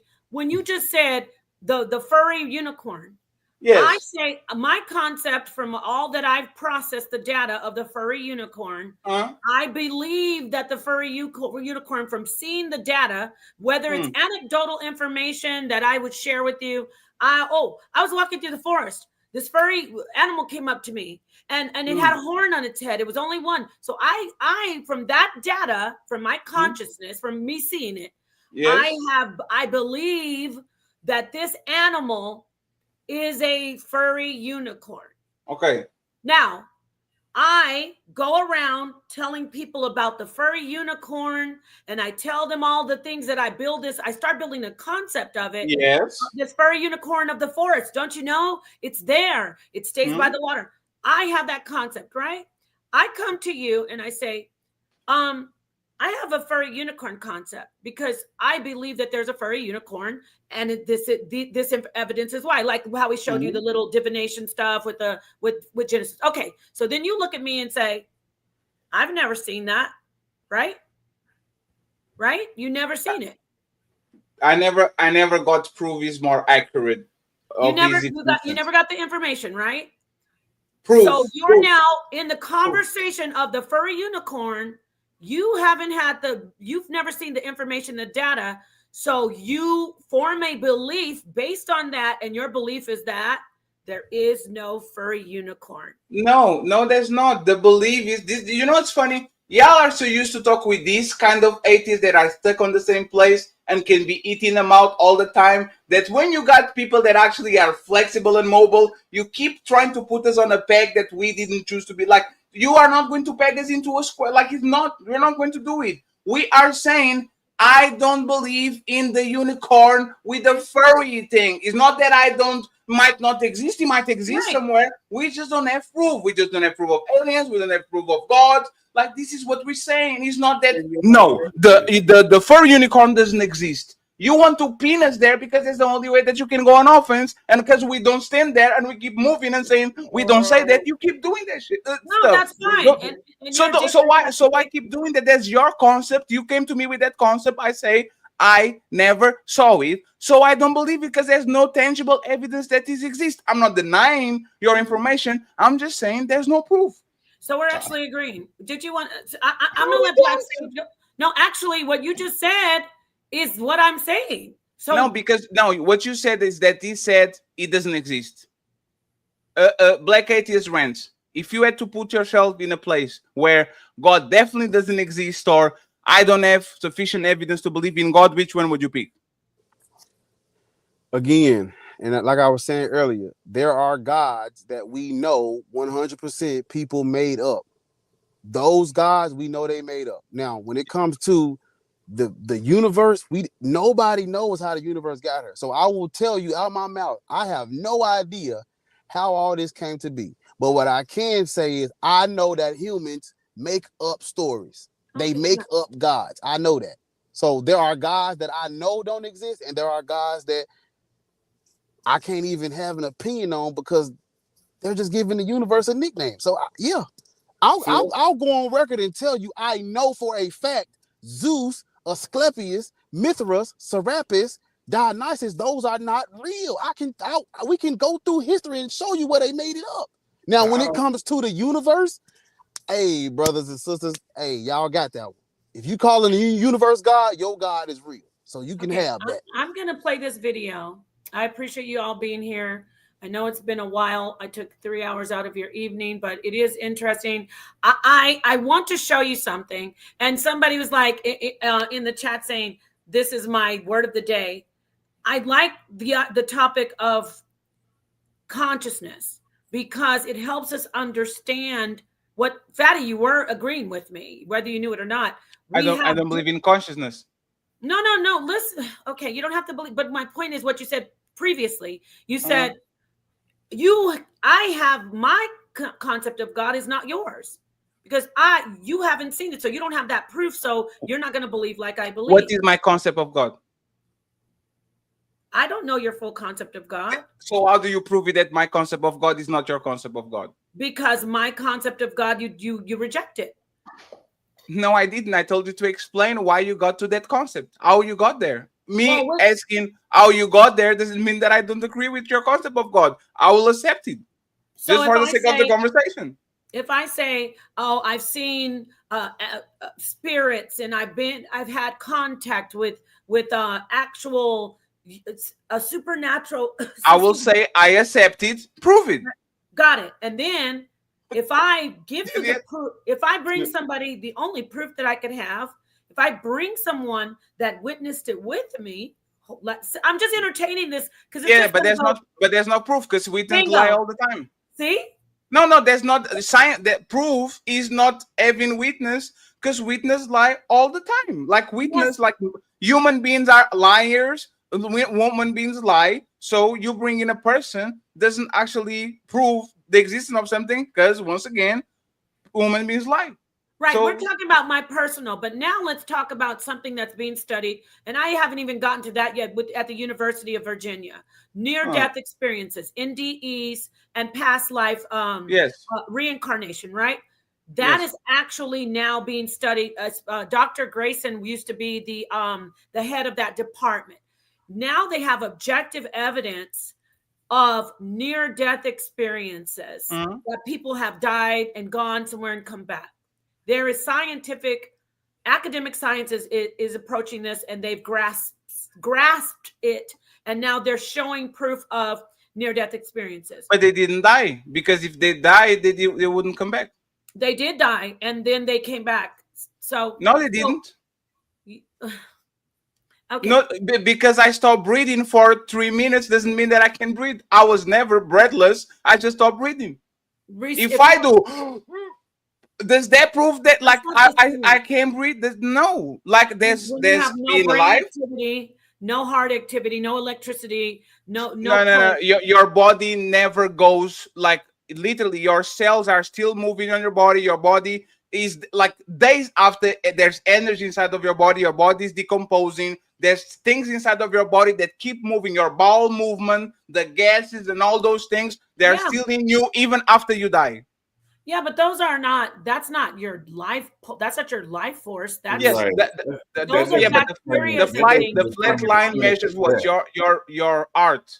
Just because your art stopped doesn't mean that your bodies are not flowing. Your brain is still not firing. Like no, when your brain is not firing and your heart has stopped, you're clinically.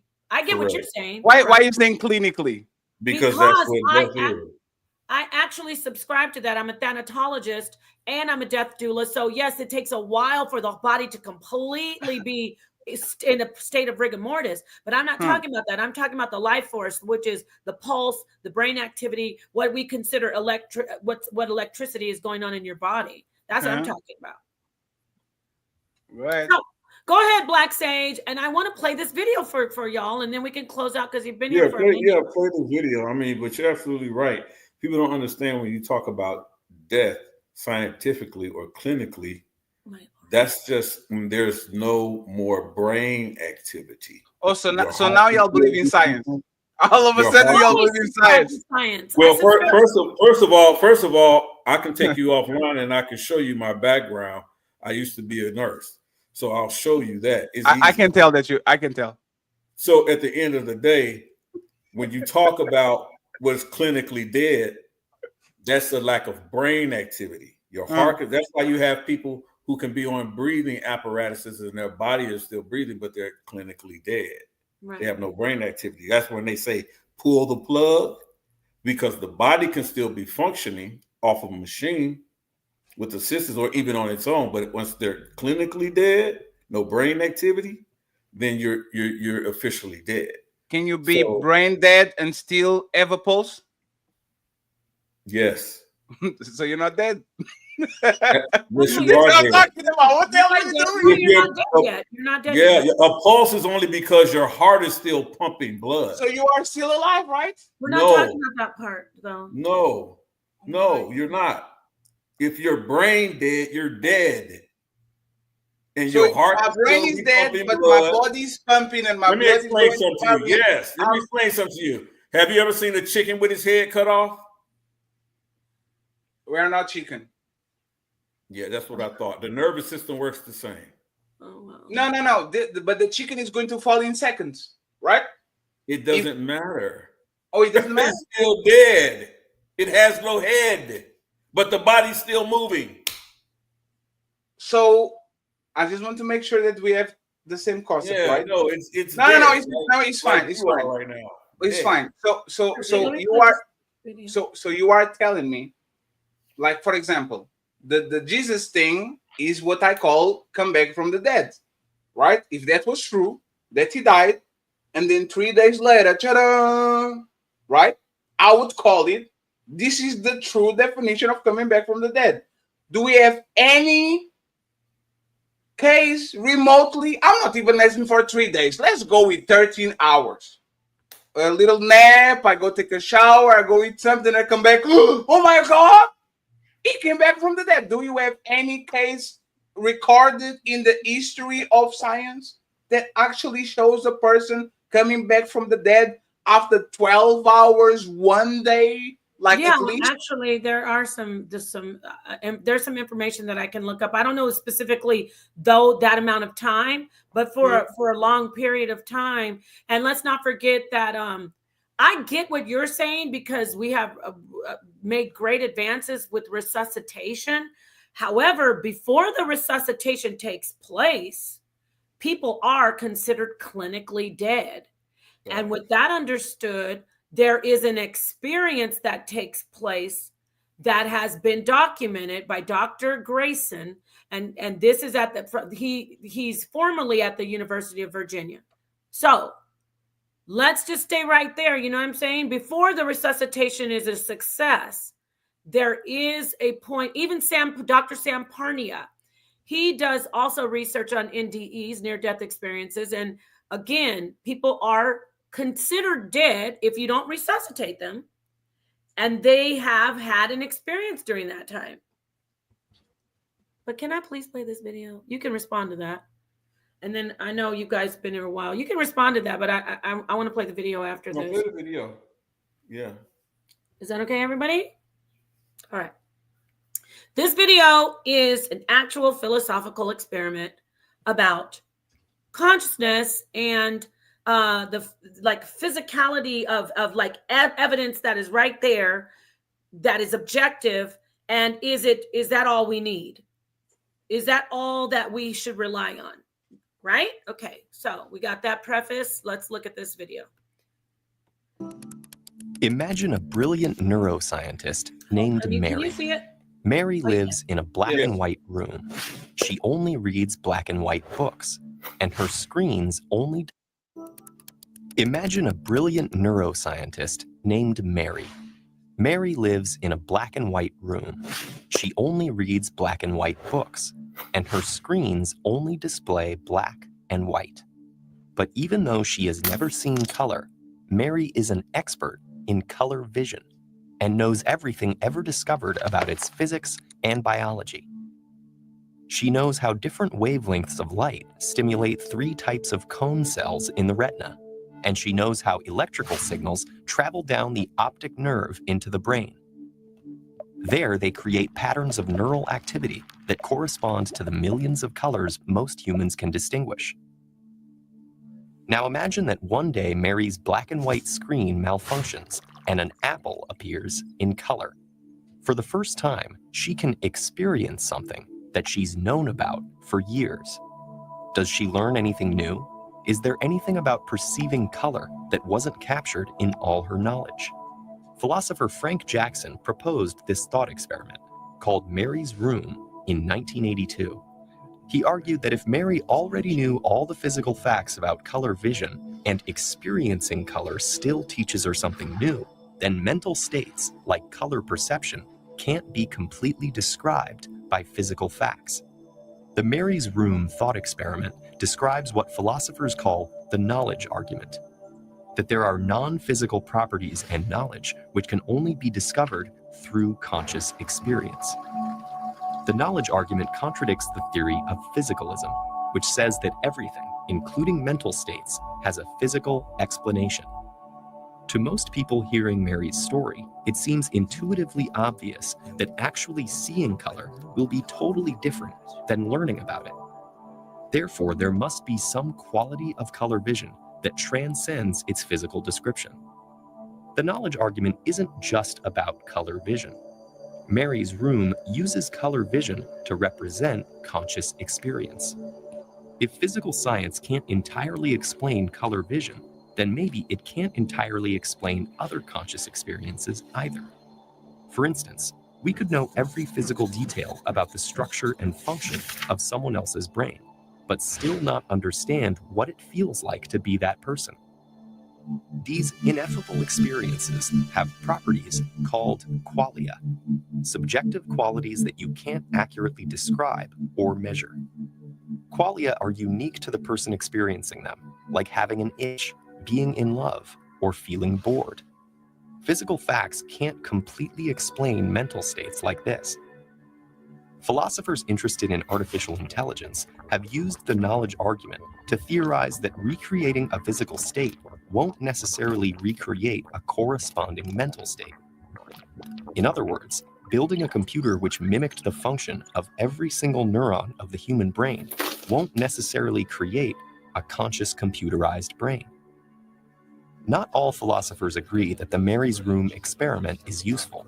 Some argue that her extensive knowledge of color vision would have allowed her to create the same mental state produced by actually seeing the color. The screen malfunction wouldn't show her anything new. Others say that her knowledge was never complete in the first place because it was based only on those physical facts that can be conveyed in words. Years after he proposed it, Jackson actually reversed his own stance on his thought experiment. He decided that even Mary's experience of seeing red still does correspond to a measurable physical event in the brain, not unknowable qualia beyond physical explanation. But there still isn't a definitive answer to the question of whether Mary would learn anything new when she sees the apple. Could it be that there are fundamental limits to what we can know about something we can't experience?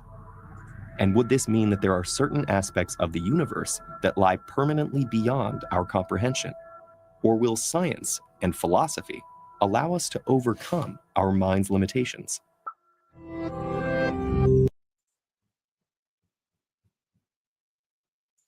Thank you so much for looking at that. Wasn't that great? Doesn't that open up what I'm trying to say a little? It articulates it a little better. I can be a little, obscure and. That was so interesting. Isn't it I was interesting? actually like, yeah, that's very, very good. I was actually deep into that, like just mind just all over the place thinking about that. Like, and so this goes into the conversation about God. Just because it's qualia, which you see, he also the Jackson said, wait a minute, I was wrong. It's not always going to only be something that's subjective. We actually will get to a point where we can prove it objectively. I'm paraphrasing. So now we're in the conversation. At the end of that, it said science is getting there. Philosophy and academic science are coming together. They are coming together. Look into the University of Virginia. Now there is objective evidence on what we were talking about before I went into this, near-death experiences. So let me just get the feedback. Let me stop talking. I got your feedback, Black Atheist. Fatty, I want you to weigh in on that. You don't want to? No, it's not that I don't want to. I don't know what's the why is it relevant at all?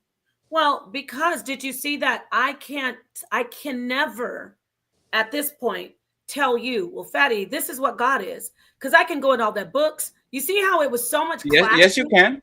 No, I mean, but that's not. This is a cup. You can put liquids on it. You can use it to have fun with yourself if you have other proclivities.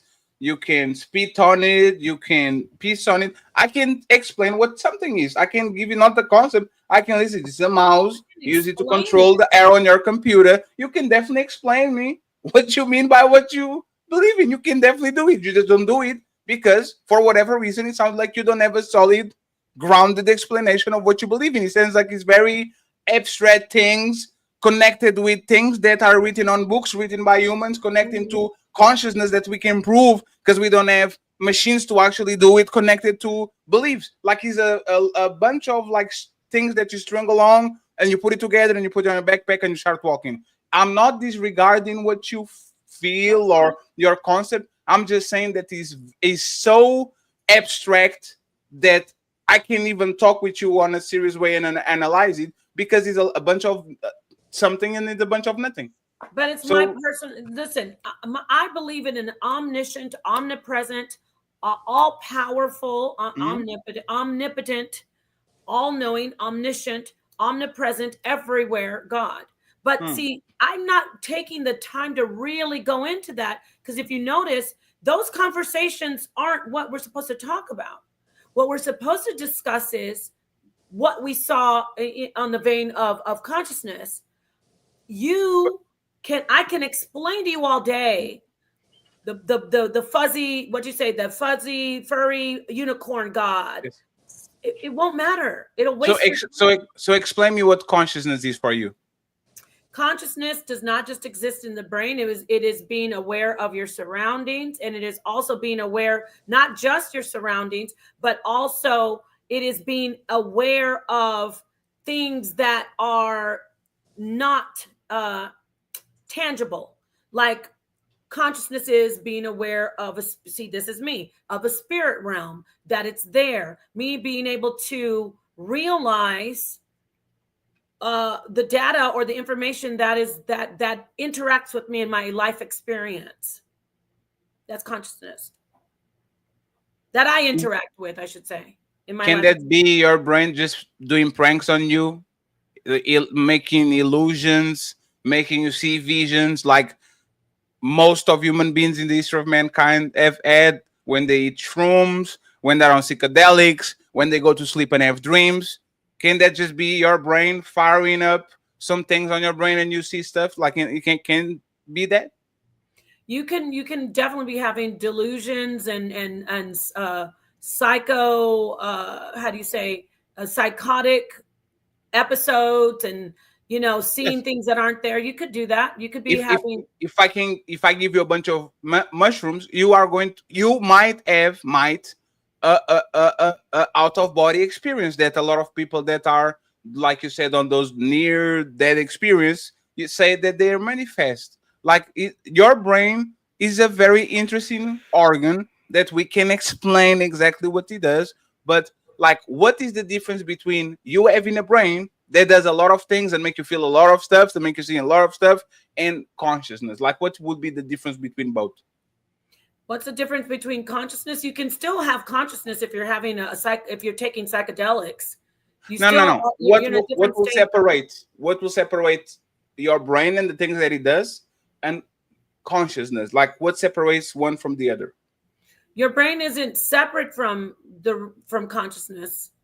Well, that's not only, your brain isn't the only place of consciousness, but your brain isn't separate from consciousness. That is a part of your that's how you are conscious.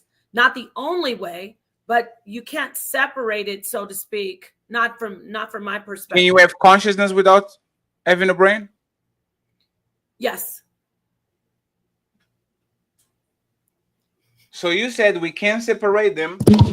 Oh, you said we can separate them, and now you says yes, we can separate them. Is there consciousness without brains? Yes, plants have consciousness. They're doing research on plants, and that they no. Let's talk about humans, right? Humans. I'm good. I just want a clarification. You said you can separate consciousness from the brain, and then you said afterwards, yes, you can have consciousness without the brain. So which one will be that? I'm being sorry. I don't want to be confusing. Consciousness is not only it doesn't just exist in the brain, and it doesn't just come from the brain even though I said scientifically consciousness is being aware of your surroundings. I get that. However, when you go into the study of consciousness on a spiritual level, metaphysically, consciousness is not only excluded to the brain. I think I already said that. So if someone is brain damaged, there has been research showing that they are having consciousness, that they are conscious. But they still have a brain. But the jury's out on that. So I How guess is the jury's out on that? If I take your brain out, there's nothing. No. So I'm gonna say you can have not you as a person. There is consciousness without brain existence of a human brain. There is consciousness. Just like, can you prove it? There is proof of plants being conscious, and they don't have human brains. But there's not. Wait. Plants, for example, a fly trap, or a plant doing photosynthesis. Now, that's consciousness? even you said Venus flytrap, but let's say plants that have reacted to trying to find sunlight in a room, knowing where the sunlight would be, that or knowing where, even though they're in the room, no matter what, they know, that's where the sunlight is, or they know their surroundings, that they're in a dark room. Plants that communicate with each other when another plant is around. I could get some data on that instead of just keep explaining it. Yes. But for example, my body, even after I'm being deleted, my body can twitch, right? There's a natural, my body can explode because it has gas inside. My body can piece himself. My body can, you see what I'm saying? I don't need consciousness for that. It's just a natural reaction that my body is going to have to certain stimuli in any muscle being tense, in my brain being frying, all of that, right? The plants doing natural reactions is not consciousness. It's just plants doing what plants do.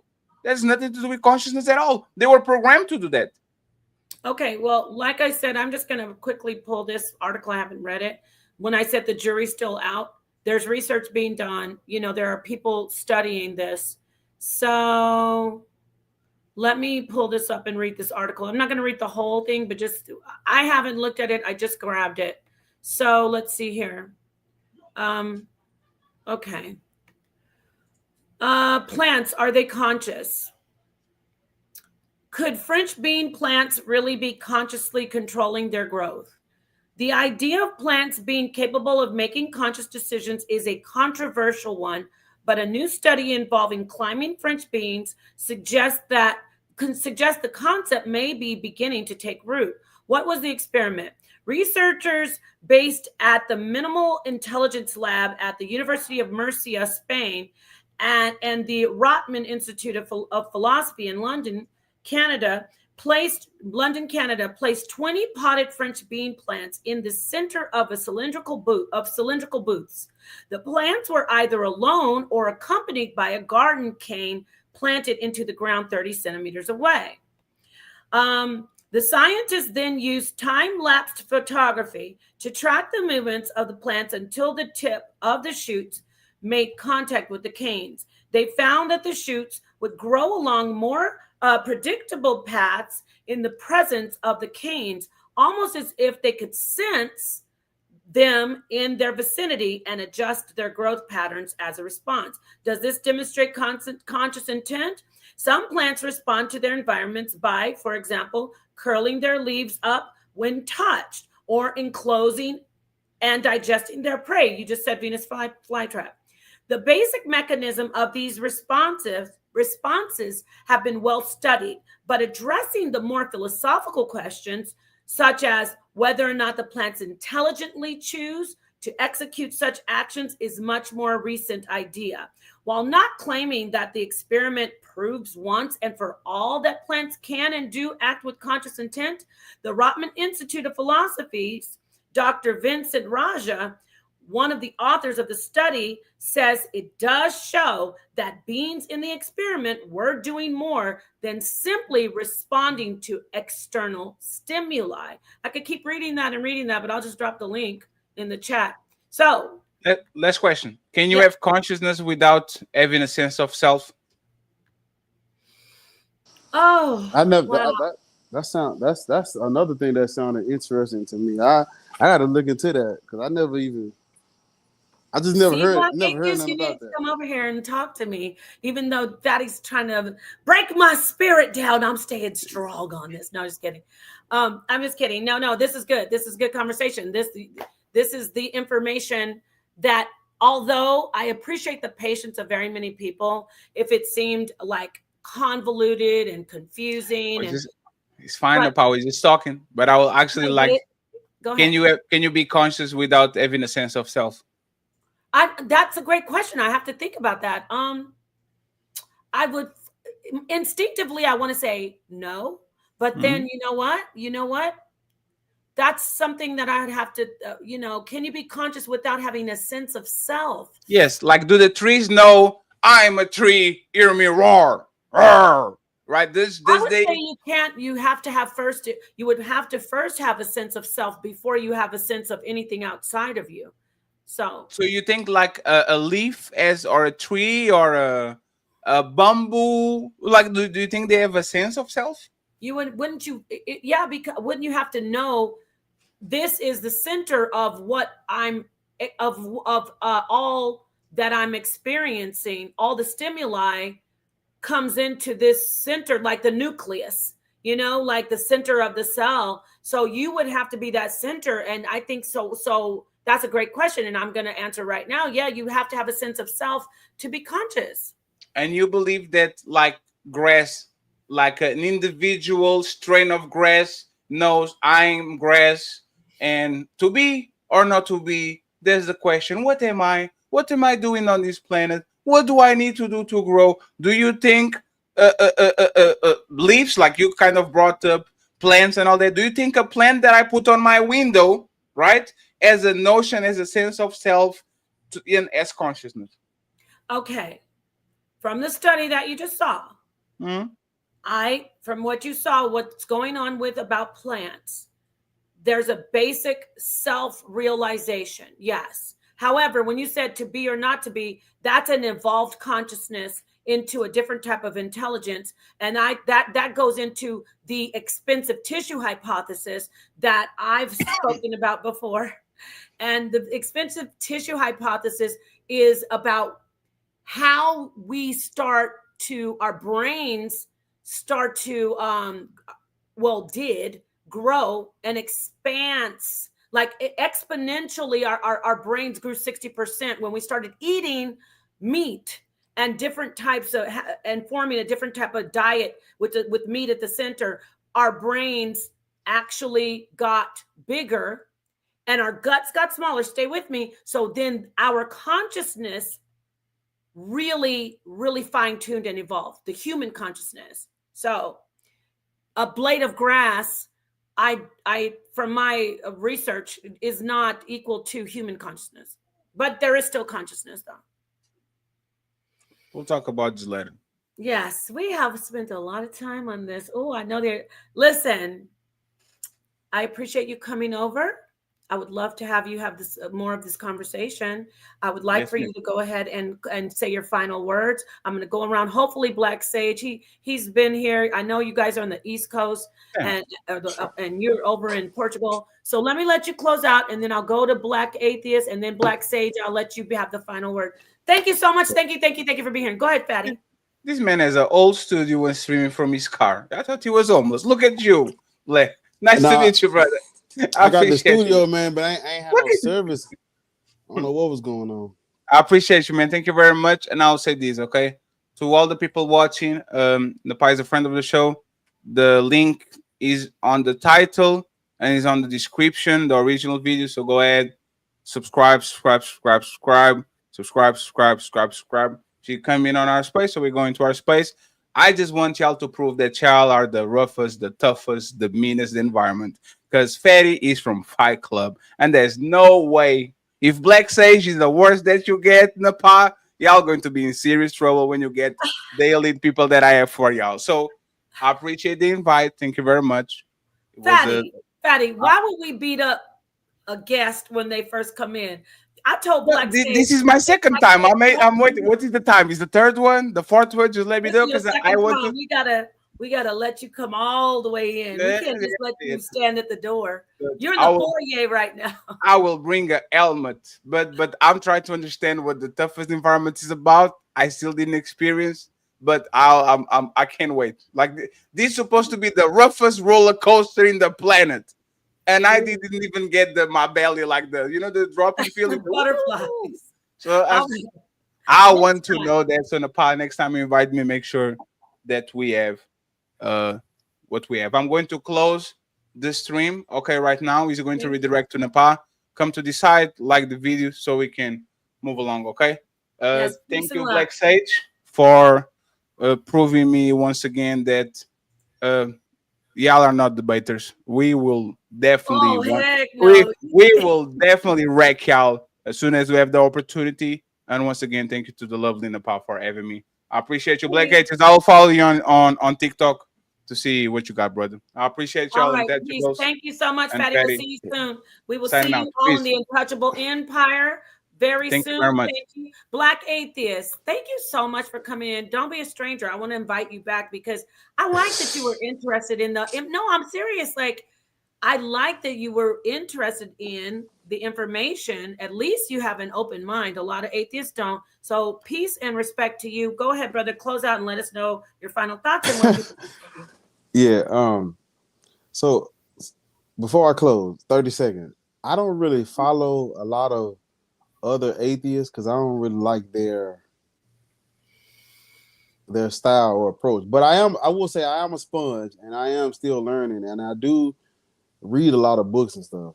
Now, when it comes to consciousness, I'm interested in it. I just gotta just keep learning about it because I don't know much, but I mean, it's one of those topics that I do like when you play the video, I'm like, man, this is like, why don't I know about this?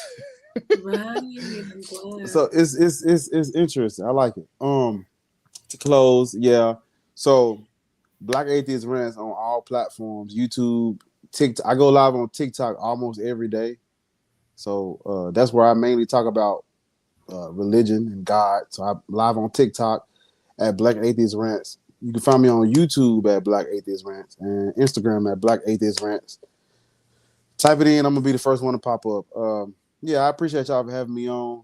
And I like talking to OG Black Sage, man. You know, maybe you could teach me some stuff about Yahweh or whatever. But no, I enjoy listening to y'all and like learning, just trying to learn from everybody and, you know, maybe tell me something I didn't know. Wow. What a great spirit this brother has. If every atheist could be like Black Atheist and Fatty, we have a better place. Even Fatty was like, my mind is open. But go ahead. What were we gonna say? The last part. I care more. Like I don't want to be right. I just want to know the truth. I want to learn. So wherever the truth take me, that's where I'm going. Thank you. You know. Wow.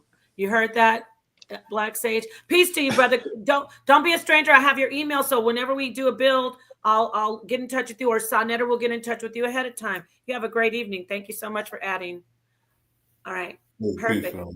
Black Sage. Dun dun dun. Now, go ahead. You have the floor. The mic is yours. Yeah. Again, shout out to Fatty. Yeah. I'll see you in the ring, man. I know you will. Now, you know how we have to do over here. We have to. Well, how do I say it? Fatty, I don't want, he's not here now. I want to be like, oh, now you want to talk mess. But we source up over here, though. One thing, Fatty, okay, about Fatty, though, I have an eye for good debaters. He is a good debater. Like, he's not the typical, debater that just talks. He wants to get in here and really get in, even if he may not be correct about some things, or he likes to, he likes to debate, don't you? Yeah. Yeah. He said, I don't care. I'm still going to beat him up, right? I got you. Okay, go ahead, Black Sage. Talk to us. Yeah, talk to us. definitely. Realistically, talk to us about what went on today and whatever else you want to say. Thank you, Niam. I think, first of all, shout out to you, Sister Paul, for having these discussions in these panels. Whether people agree or disagree, whether they like it or don't like it, more of these type of conversations and panels need to be had. More people need to come and join the panels, have the conversations. At the end of the day, one thing is clear. Fatty clearly let us know that he's not an atheist. Even Black Atheist, shout out to him. I enjoy talking to that brother. But he's not an atheist. They're skeptics. Right? They're just skeptics. Which is a good thing. You're not dissing them by saying that. Right. No, I'm not dissing them at all. I'm not dissing them at all. No, it's a good thing. They're skeptics. And I think that there's a difference between those brothers and Matt the Hillicuddy, whatever his name is, that you were addressing. It's a difference between those guys, right? And I talked about this on another platform. When it comes to the Bible, right? And that's why these guys always want to get into that. That's the only source of literature, or the only piece of literature that people require evidence beyond a reasonable doubt. You can read anything else, present anything else, but that is the only thing that people require, that you provide evidence beyond a reasonable doubt. And what I tell people is as often as that a reasonable evidence, providing evidence beyond a reasonable doubt, only is required in a murder case, right? But there's other forms of evidence that you can use to be found whether or not you're liable for something, whether or not it's truth or factual. There's other ways to arrive at certain evidence, right? And so the arguments that are being made and the questions that are being had, please provide me evidence beyond a reasonable doubt, is in fact illogical when it comes to the argument about whether or not God exists, right? Because as they said at the end of this conversation, and you brought this out, they can either prove or disprove. So what do they say? Well, the burden of proof is on you because I'm asking the question, right? No, that's a cop-out, right? Because what they don't want to do is accept the information that you're presenting as evidence. They feel like they hold the court on what they can determine what is evidence when it comes to whether or not God exists. And you brought that up all night, right? With your the anecdotes about the, I can't taste the ice cream for you. Yeah. The last video you just played with the colors, right? With the color line. And then the study you just showed. There's no way for me to show you that God exists. If I say God exists in his handiwork is in nature, and you say, well, that's not enough, because I didn't see God form the stars and the moon. I didn't see him do that, right? So it's really again, Fatty, a form of cognitive dissonance. It's your inability to accept new information. That's just what it is in a nutshell. And so when we look at these particular things, it's like atheists really have no argument outside of the Bible. They just don't. Their whole thing is to beat up the God of the Bible. And one of the reasons that they do that is because they lack some form of morality. Because if you study the God of the Bible, all that it's giving you is the principles of living a clean life, how to treat your neighbor, how to treat your parents, right? How to treat your children.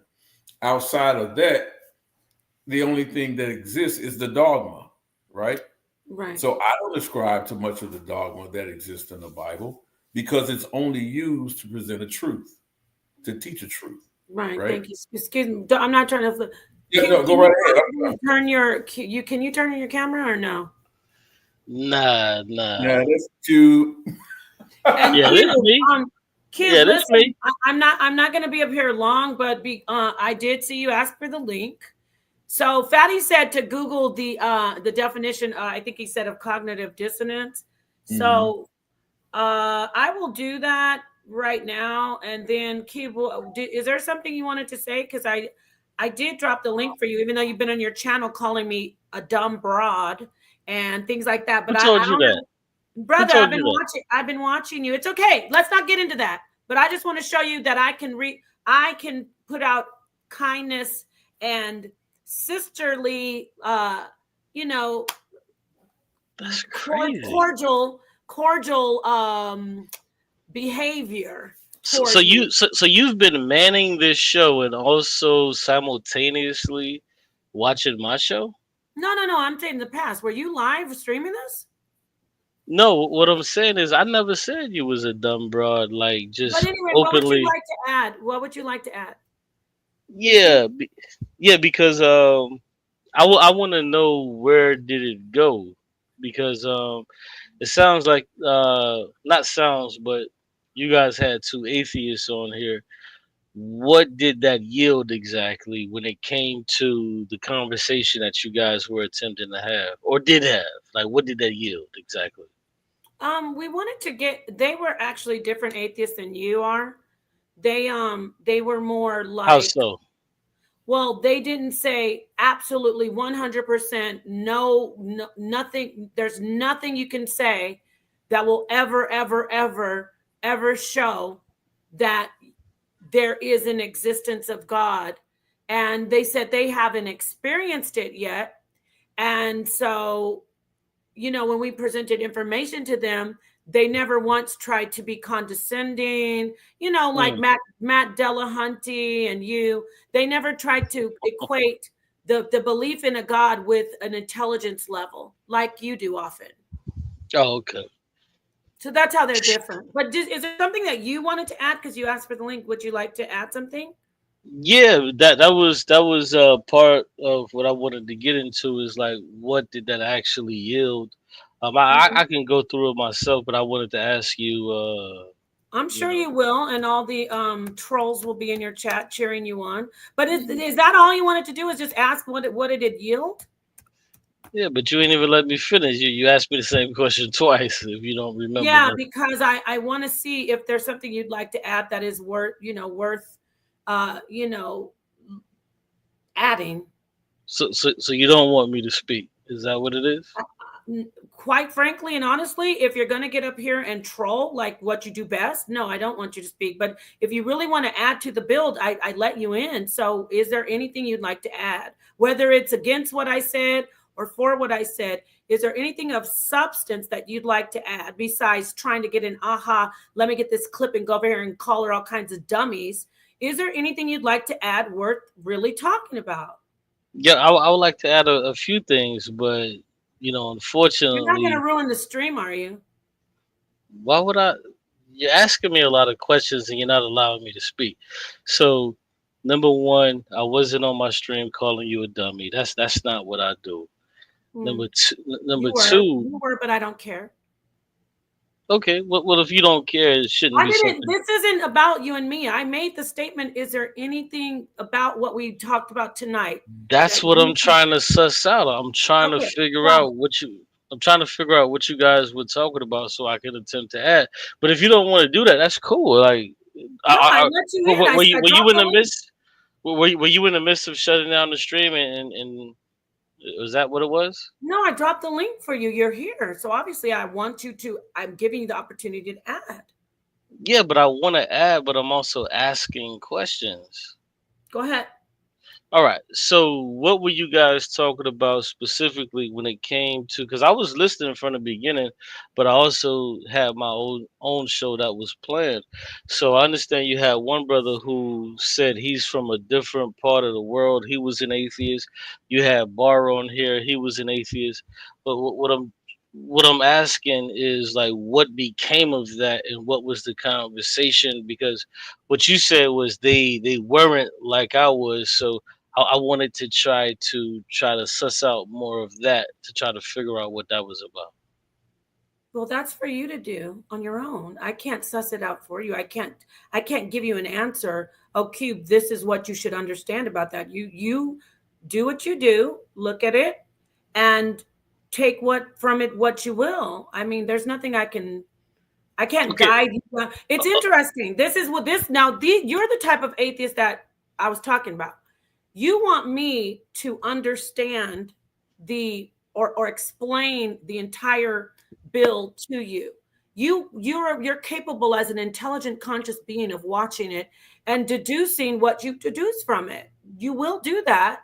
So why do you ask me Why do atheists, even though you know what you will do and you know what you will believe, why do you ask people to do something for you when you know it doesn't, it's like a waste of their time? Because I thought that you dropped a link so we can have an intelligent conversation. So that's why I explained the reason why I was here.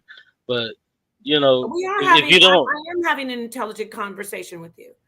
I'm saying we did a build. It went for almost 4 hours.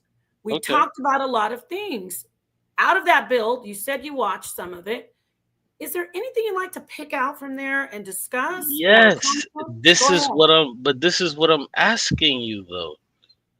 What did you guys talk about that potentially I may be able to answer, or maybe you can be able to, bring to me? Like, okay, let me ask you this. Let's get past the minutia.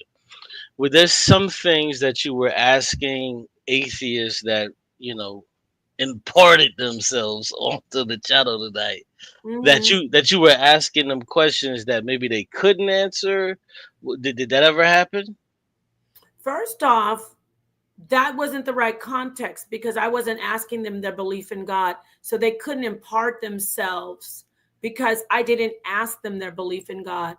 Had someone asked them their belief in God, it would have been an acceptable thing to impart themselves. Okay, first off. But you wouldn't know that because you don't really look into stuff like that, and that's okay. You're asking me, and I guess that I'm going to ask you one more time. Is there anything that you yourself, without me helping you, without me holding your hand, without me actually understanding it for you, is there anything that you'd like to pick out from this stream and comment on? Right. I would love to pick out a few things, but that's what I'm asking because I listened to approximately the first 9 minutes, but I had a show that was scheduled, so I didn't listen to it. So that's why I'm asking you this. Oh, so are So you doing this for your show? I'm glad. Hi, everybody that's hating and jealous and angry and wish you could be over here when Cube does the replay and talks about how dumb we are and how I'm destroying the channel. Anything else, Cube? Because I'm going to close out. If you don't have anything to ask me about the build, thanks for hitting the panel. Thanks for not completely ruining the stream, as you usually do. And thanks for being the regular troll that you always will be. Anything else? have a good night, sister. Thank you You so much. too. Good night. Have a great night trolling over there. All righty. So we covered it all. Did you hear him? Can you please tell me what I was supposed to understand on that build? Is there anything that you can show me? That's just the thing about him. He's over there calling me dumb. I'm not calling him dumb. But why every time he needs somebody to show him, prove to him? Doesn't he have his own brain? Doesn't he have his own consciousness, Black Sage? I would imagine so. Shout out to Cube.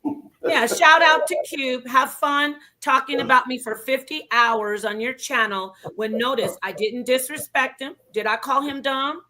No. Did I tell him that all about his personal life? Did I talk about who he's with in his relationships? No. But he got up here. He does stream after stream. He's using me. And guess what, Cube? I feed you like my little baby chick in a nest. Go get here's some clout. Go do your stream. You can fly away, fly. And you know what, Cube? I did that for you. You're not on my level. I actually show you grace, even though you go over there and disrespect me. I was kind to you when I hit your panel to talk about your daddy, Matt Delahunty, who got scared when I said the word conceptualization. No, these two brothers who were on here, they were nothing like you and Matt Constipated Delahunty because they're not bitter. They're not angry. They actually say, hey, I'm starting from a clean slate and I don't believe in my conceptualization is that I don't believe that there's a God. You, Cube, are like, I'm angry with God. I'm angry with the church. They let me down. So now my concept of God is that God doesn't exist And I'm going to be like my constipated daddy, Matt Dillahunty, and I'm going to go around and put people down and try to make people feel like crap, because that will make me feel better, I think, in my cognitive dissonance. Oh, I didn't get that. I don't get that for fatty. In my mind, my delusion, I'm talking like you, Cube, about you, Cube. In your atheistic delusion, you think hurting people will make you feel better about yourself. And that's because you've got a very angry, negative, toxic conceptualization of God. But guess what, Cube? You've got one. You've got a concept of God. And your concept is that God doesn't exist, and you choose not to believe in a God. God doesn't exist. That's your belief. Your belief is that God doesn't exist. You don't believe in a God. See how it's circular, Black Sage? You don't believe in a God. So your concept is that God doesn't exist. Your whole concept that you shaped is that God doesn't exist based on your pain, your suffering, the things that when whoever was shoveling, proselytizing the Bible to you all your life, it let you down in your mind. So now you go around being mean to people. And now, see, this is how you properly talk to a person without hurting their feelings, talking about how their marriage isn't right. And, oh, she's nobody likes her. Look at the chat. You get it, Cube? I told you the truth about yourself. You really didn't hurt me. You tried to. I'm telling you the truth about yourself. You're bitter and you're angry. And I'm sorry about that. But you still have a God concept, and that's that God doesn't exist. There would be no atheist, right? If you want to finish it, there would be no atheist if there wasn't a God. Atheists wouldn't exist if God didn't exist. Atheists wouldn't exist, right? I'm gonna hand the mic over to you. No, you're absolutely right. I think that again, once they get the concept of what you're actually saying, I think it'll turn the tide even more. Matt Dillahunty, whatever his name is, he understood exactly what you meant. That's why he lost it, because he understood exactly what you mean. Sometimes it takes things in this community to circle a few times before people start to really pick up what you're putting down. So, but again, Sister Lepar, I think it's a great conversation. Thank you. I think you're it's a good thing. It's a good thing. Oh, one more thing, Black Sage. This was a great build. And no, I didn't ruin it, but I do want to say this. You want to know the irony is that Cube totally disrespects me, but it's no shock, but he does. And then what he'll do is after he does it, he will get on the phone and contact my husband and say, we're still cool, right? So I guess I should call my husband after I just read you, Cube, and ask him, we're still cool, right? Because he told me to take it easy on you, Cube, and you know I did. I don't care, Cube. It's all love. You're a great dad. You've got issues. You're a great dad, and so I respect you that much for that. But let me tell you something, Cube. You know I don't care what you say about me. You know I don't. Right? Right, brother? So with that said, peace to Fatty, peace to Genesis, DJ Genesis, peace to Black Atheist, peace to Black Sage, peace to Saw Netter, peace to the darkest minds of the light, and peace to the wonderful, amazing chat. Oh, and I almost forgot.